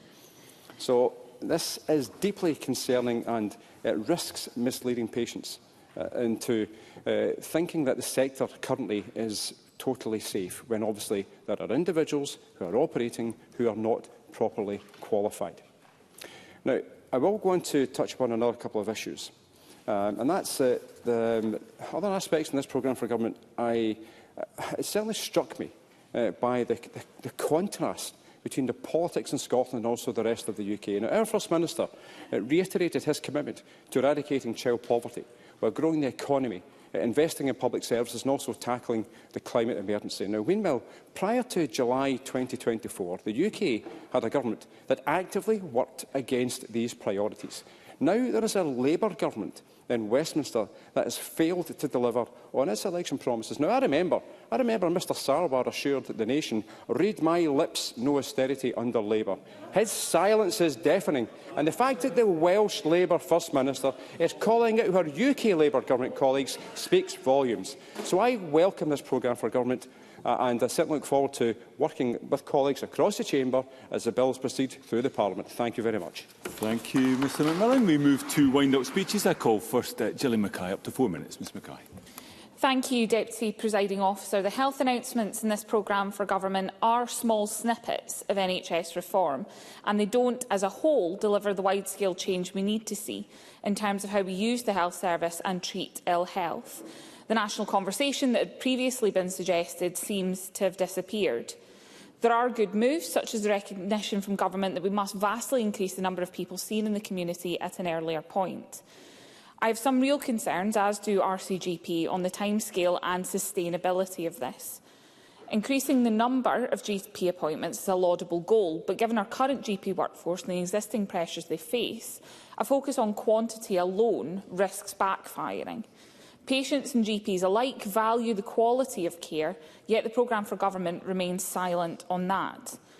Beyond the 100,000 enhanced GP service appointments for those with key risk factors, how many more people are going to see their GP? Do all of these proposed enhanced appointments require a GP in the first place? Blood pressure monitoring is often carried out by practice nurses. Diverting that into GPs reduces GP capacity, doesn't increase it. Also, what is an enhanced service GP appointment in the first place? Training and retaining more GPs has to be a core part of any expansion in primary care. That requires more money across the board. And while enhanced or more regular appointments for certain health conditions may be a good idea, there is nothing in this programme for government to improve and protect the health of the nation, key to keeping people well and prevent the need for some of these appointments in the first place. The launch of an initial version of a health and social care app could be a huge step forward. There are already examples, good and bad, of digital interaction with patients to learn from. The Badger app for maternity care, I believe, would be a good place to start pinching ideas. The app allows you to see appointments, blood tests and blood pressure monitoring. It also enables patients to message their midwives, who often reply the same day. For some with long-term conditions like diabetes, inputting blood glucose levels for review by a clinician would prevent some outpatient appointments being needed, saving individuals from travel to hospital if they don't need to for review, as well as freeing up appointment times. That's just one example, and I hope that these things are being taken into account to improve efficiency. It's not mentioned in the programme for government, but I hope that this also implies that we will see a single health record at the very least to underpin the app, something the Scottish Greens have called for a long time. The Pharmacy First expansion is hugely welcome, and I hope will include work on my call from earlier in the year and that of the Royal Pharmaceutical Society to increase patient information that pharmacists can have about patients to be able to fully realise the potential of Pharmacy First. And while the test to prevent secondary stroke is a good step forward, there are other treatments we should be funding too. The transformational potential of thrombectomy to prevent and reduce disablement after a stroke cannot be understated. We currently only have a mostly Monday to Friday 9 to 5 service, and you have to be lucky enough to have your stroke during working hours. Not enhancing this service is costing both money and people's health. Any additional funding in mental health services reverses previous cuts, but we also have a looming crisis with a lack of pathways for those looking for an autism or ADHD diagnosis. I know government believes that we should just be providing people with the support they need regardless of whether they have a diagnosis or not. And while this is something we should be striving for, we can't rely on all workplaces or learning environments to take that approach without a diagnosis. Beyond that, we shouldn't ever underestimate the validation and relief that a diagnosis in itself has for individuals. And I appreciate that having people looking for that diagnosis on the same waiting list as those with severe and enduring mental health conditions may not be the right place, but a pathway is very clearly needed. I've rapidly run out of time, Presiding Officer, and there are a good few other issues I would have liked to have touched on, including the work that needs to go on in Grangemouth to secure the future of industry, the lack of any mention of improving terms and conditions for social care workers, and the very welcome scrapping of peak rail fares. We have to see government turn these promises into tangible achievements that have the impact Scotland needs. Thank you. I now call Michael Manna up to 6 minutes. Mr Manna. Thank you very much, Presiding Officer. Today's slimmed-down programme for government has to be compared to the long list of broken promises which does define this SNP government. So let's imagine for a few moments the path not travelled, the path not travelled. The imaginary Scotland where a child cycles to school on his free bike, a free laptop in his bag, passing the newly refurbished play park, finishing a can of iron brew and promptly return it to the reverse vending machine where he claims his 20p. Little Jimmy doesn't need to worry if he falls off his bike and breaks his leg. He'll be immediately whisked to one of Scotland's national treatment centres in an ambulance that was requested on the NHS app. His family are off on holiday in the summer, zooming up Scotland's Premier Road, the long-since-jewelled A9, then heading west to catch one of Scotland's many reliable ferries with real and absolutely not painted on windows. And after the holidays, Jimmy looks forward to receiving his exam certificate from the exam board, which of course is entirely different from the SQA, because the Education Secretary John Swinney meant what he said when he scrapped the body that he had told to cut the grades of the poorest kids. And after school, no thank you Mr Hoy, after school Jimmy looks forward to a career in the Saudi Arabia of renewables, with a reformed national skills programme supporting him in his ambition. And when he buys his own home, the hated council tax is but a distant memory, because it was scrapped by Alex Salmond and John Swinney as far back as 2007. And of course, in the far future of old age, Presiding Officer, Jimmy rests secure in the knowledge that the National Care Service will be there to look after him. The path not travelled, Presiding Officer. Instead, we are back in the real world, where none of that is true, where none of it was delivered, and where the First Minister entreats us to believe that a corner is being turned. But he is the one who has been leading us down this road for 18 years. And of course, why a corner needs turning is the right question, presiding officer. The answer is, of course, this record of a government. Every inch of that long record is John Swinney's, and it's not one that this limp, lukewarm excuse for a programme for government addresses. Jackie Bailey set out just some of that record of SNP failure that has laid our NHS low. Martin Whitfield highlighted the record on CAMS and the fiddling of the figures on waiting lists. So I met with the NHS Tayside on Friday, and I can confirm absolutely that in my area it's a complete mess. Now a new pathway being developed to take the kids back into CAMS. 4,500 children in Dundee thrown aside. A Dundee GP yesterday, I know the First Minister was talking to some, so was I, called this a disaster and a disgrace. And no wonder. GPs are clear that it's the SNP's closure of 25% of the surgeries in Dundee, and the fact that they have had their patient lists increased by 37% is what is creating a crisis in general practice. 5 NHS plans in 4 years. In public they say they work, in private they acknowledge they are, in the words of the former First Minister, awful. And that is the right word, of course, and it's a word that well describes the attitude to public money. The SNP has wasted £6 billion of taxpayers' money on ferries that don't sail, the scandal of delayed discharge, and a national care service that won't deliver a single extra carer. And I would conclude, presiding officer, when the First Minister says today, do you have 4 minutes or 6, presiding officer? 6. I will keep going then. Plenty more of this to come.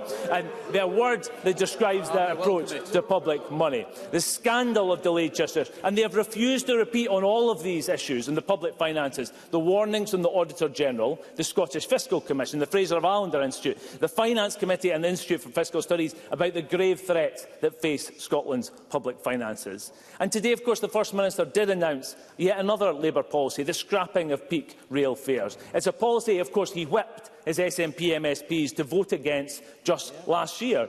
And email correspondence released under Freedom of Information shows that last August, his own Finance Secretary, Shona Robison, advised, "We simply can't afford this, given the financial position." So what changed? What changed? £5.2 billion, £5.2 billion of money from the Labour government changed that situation. Gladly. Kevin Stewart. Mr Mara has said that the SNP government has stolen Labour policies. I think the Scottish public will be thankful that we haven't stolen the policies of keeping the 2-child benefit cap, or slashing winter fuel payments for our pensioners, or cutting benefits to disabled people. Michael Mara. Well, I thank Mr Kevin for his points there. I think it's fair to say that in challenging financial circumstances across the whole of the UK, the additional £5.2 billion that was brought to from the UK Labour government to the Scottish Government's budget is what has enabled some of those new policies in this programme for government today. And I know that you would all be welcoming it on those benches. No, thank you, Mr Gray. I'm sure he would welcome that. So with 20% of the parliamentary term left Mr Mara, could you resume your seat? Could I encourage the government front bench, please? I will give you an opportunity to respond to the debate in due course. You do not need to pass a running commentary on Mr Mara's contribution. Mr Mara, if you could begin concluding. Presiding officer, with 20% of the parliamentary term left to run, this is not a case as the SNP clearing the decks for an election, rather than setting up the country for success. John Swinney, frankly, in his response to Mark Griffin, I thought, let the cat something out of the bag. When we were focusing on the issue of homeless children in Scotland, he said, and I quote, "Move on, find something else to talk about, find something else to moan about." The Labour Party won't, and we'll see you at the ballot box. Yeah. Thank you. I now call Sanders Gulhani up to 7 minutes, please. Thank you, Presiding Officer, and Register of Interest as a practising NHS GP. And as a GP, I know what it means to deliver care under pressure. The pressure we face today is not a passing crisis. It's the result of 18 years of SNP mismanagement. Scotland's health is deteriorating. Waiting lists are longer, GP and mental health access is harder, and as for our NHS staff, they're stretched beyond reason.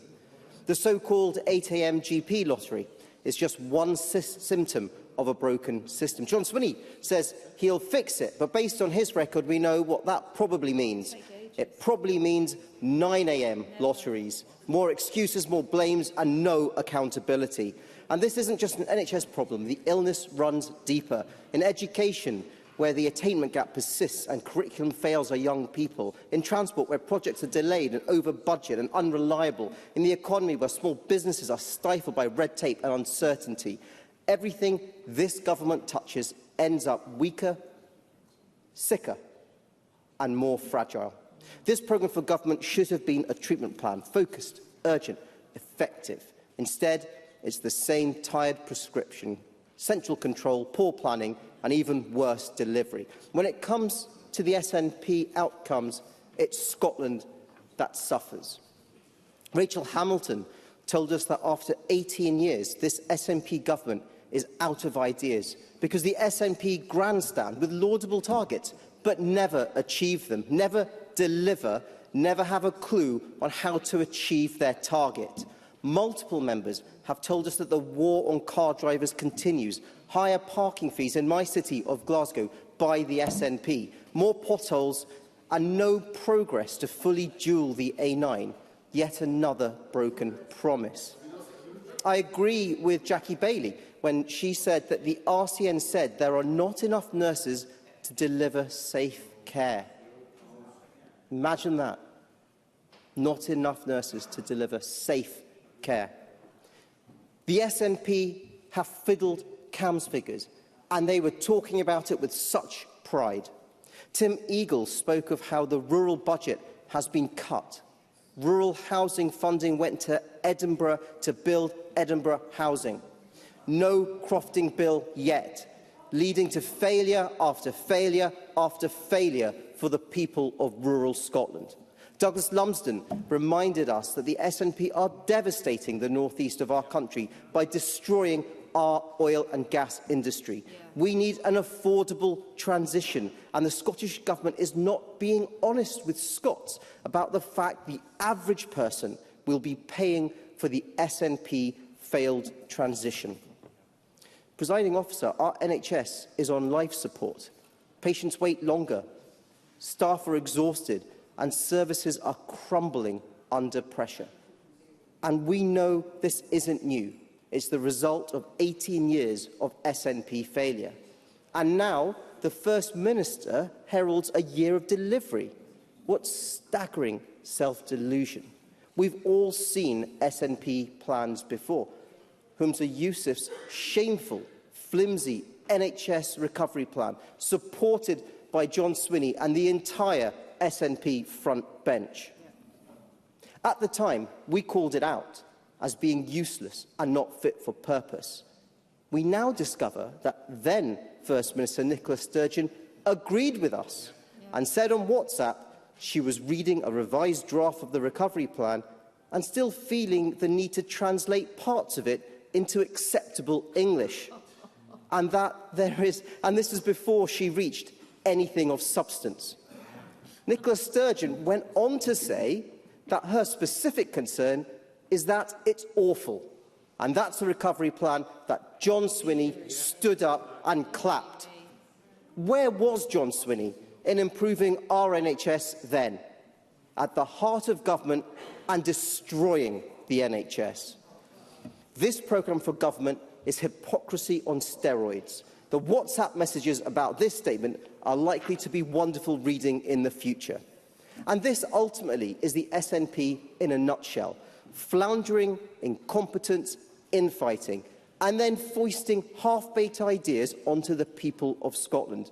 Meanwhile, waiting lists grow, staff morale plummets, and the public pays the price. But this isn't just about health. It's the same story in education, in transport, in the economy. A government that overpromises, underdelivers and never takes responsibility. In fact, on debate night, Fulton McGregor spoke about how the government is as honest as it can be. The SNP's record is not one of government, it's one of managed decline. And Scotland deserves so much better. We don't need another year of slogans. We need competence, urgency and leadership that puts people before party. Thank you.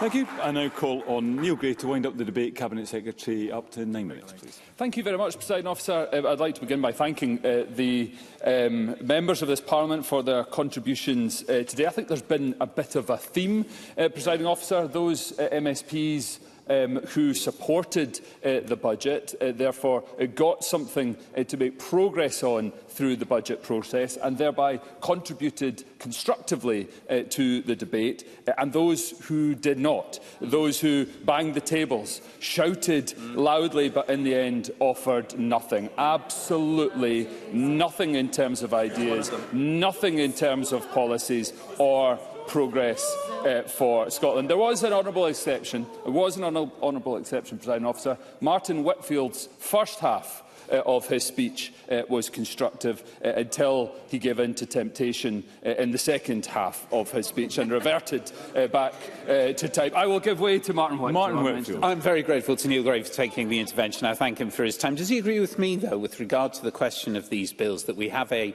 not backlog, but we have a logjam of bills that we need to shift if these new bills, in particular with reference to the bill that we've referenced a lot? So are we going to see the care bill before summer?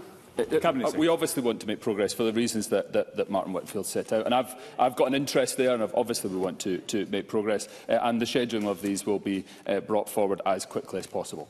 Jackie Baillie, in her conclusion, asked about what the SNP priorities are. I can tell her record funding for the NHS, delivering for people accessing health services as we deliver high-quality public services, eradicating child poverty, boosting the economy and delivering against the climate emergency. Meanwhile, Labour in the UK government is projected to increase child poverty, has stifled the economy with the tax on jobs that is increasing employer national insurance contributions, and they've let energy bills go up when they promised to reduce them. They abandoned the WASPy women. Presiding Officer, Labour's failure in government has opened the door to Farage, and they should be ashamed.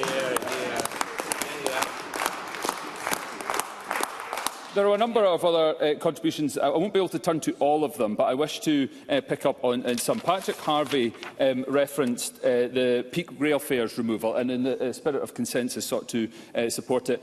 He needs to be reminded that on the pilot last year, this was delivered an extension after the Greens left government. We extended the removal of the peak rail fares pilot for a second time in the summer of 2024, as opposed to while the Greens were in government. I thought there were a number of very good contributions to be reflected on. Emma Roddick delivered a thoughtful contribution on how we counteract the rise of Nigel Farage and the opportunity open to us through independence. I'll take away Sarah Boyack's point regarding the linkage between mental health and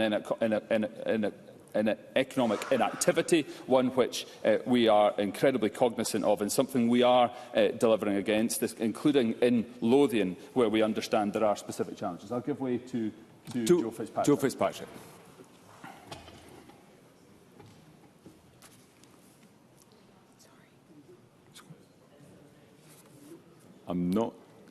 We're not hearing you, Mr Fitzpatrick.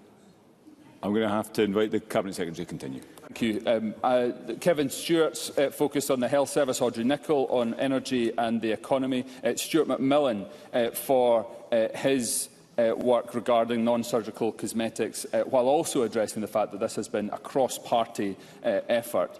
And also, I will give way. Kevin Stewart. On the health service issue, and it hasn't really been brought up very much, the expansion of Pharmacy First, which I'm very much in favour of. Can the Cabinet Secretary give us assurance that pharmacists themselves will help to come up with the details of that expansion to benefit folk across the country? Cabinet Secretary. Yes, pharmacists across and others across the primary care sector will be absolutely fundamental to the future success and sustainability of the health service, and I'm happy to give that confirmation. And similarly on the health theme, Gillian Mackay made a series of constructive health-related asks, some of which we are progressing, and I'd be more than happy to pick up in discussion at our next meeting. Because, Presiding Officer, we understand the challenges that people are facing and the issues that families are dealing with. Global, turbulent times have seen costs rise, their impacts pose risks for everyday life. And decisions of Westminster governments have not just worsened the cost of living challenges being faced by the people of Scotland. In many cases, it is the decisions of Westminster governments that are causing the challenges, because Scotland is an afterthought for them. From Brexit to raising energy bills, to austerity in the form of cuts to winter fuel payments for our pensioners. It is our people that suffer. And only when it starts to cost Labour at the ballot box, not when the pain is felt by pensioners, only when the pain threatens their own power, do they brief that they will consider their position. It's so disappointing that we see this from a Labour government, Presiding Officer.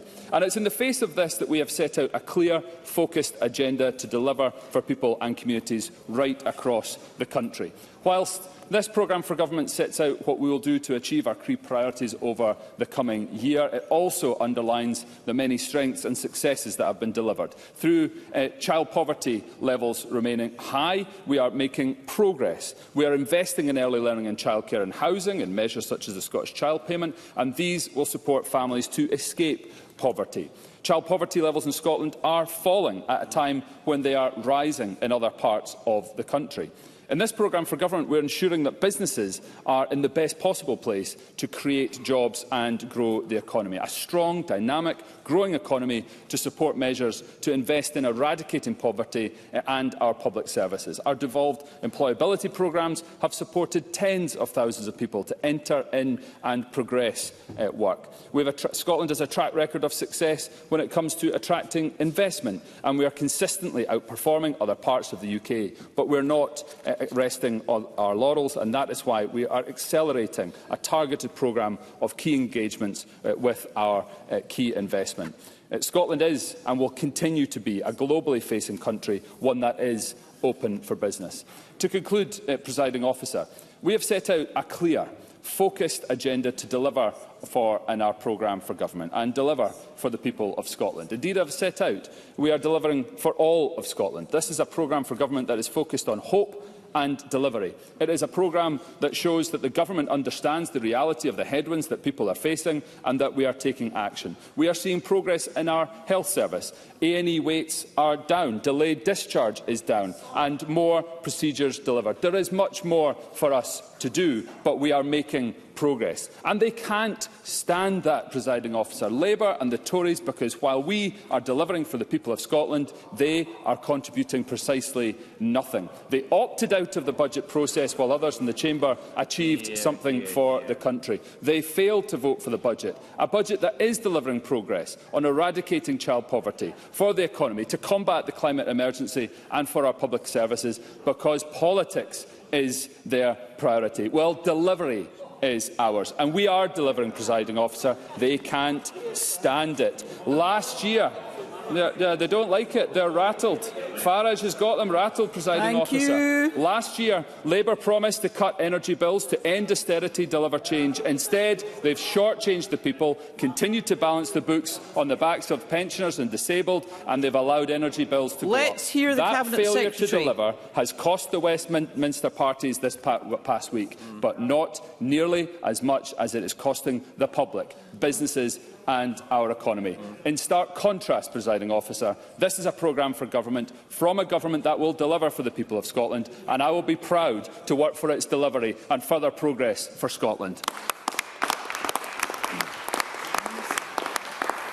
Thank you. That concludes the debate on Programme for Government 2025 to 2026. It's now time to move on to the next item of business, which is consideration of one parliamentary bureau motion. And that item of business is consideration of Parliamentary Bureau Motion 17448 on committee meeting time. And I ask Jamie Hepburn, on behalf of the Parliamentary Bureau, to move the motion. Move, Presiding Officer. Thank you, Minister. The question on this motion will be put at decision time. And there's one question to be put as a result of today's business. And the question is that motion 17448, in the name of Jamie Hepburn, on behalf of the Parliamentary Bureau on committee meeting time, be agreed. Are we all agreed? The motion is therefore agreed. And that concludes decision time, and we'll now move on to members' business in the name of Christine Graham.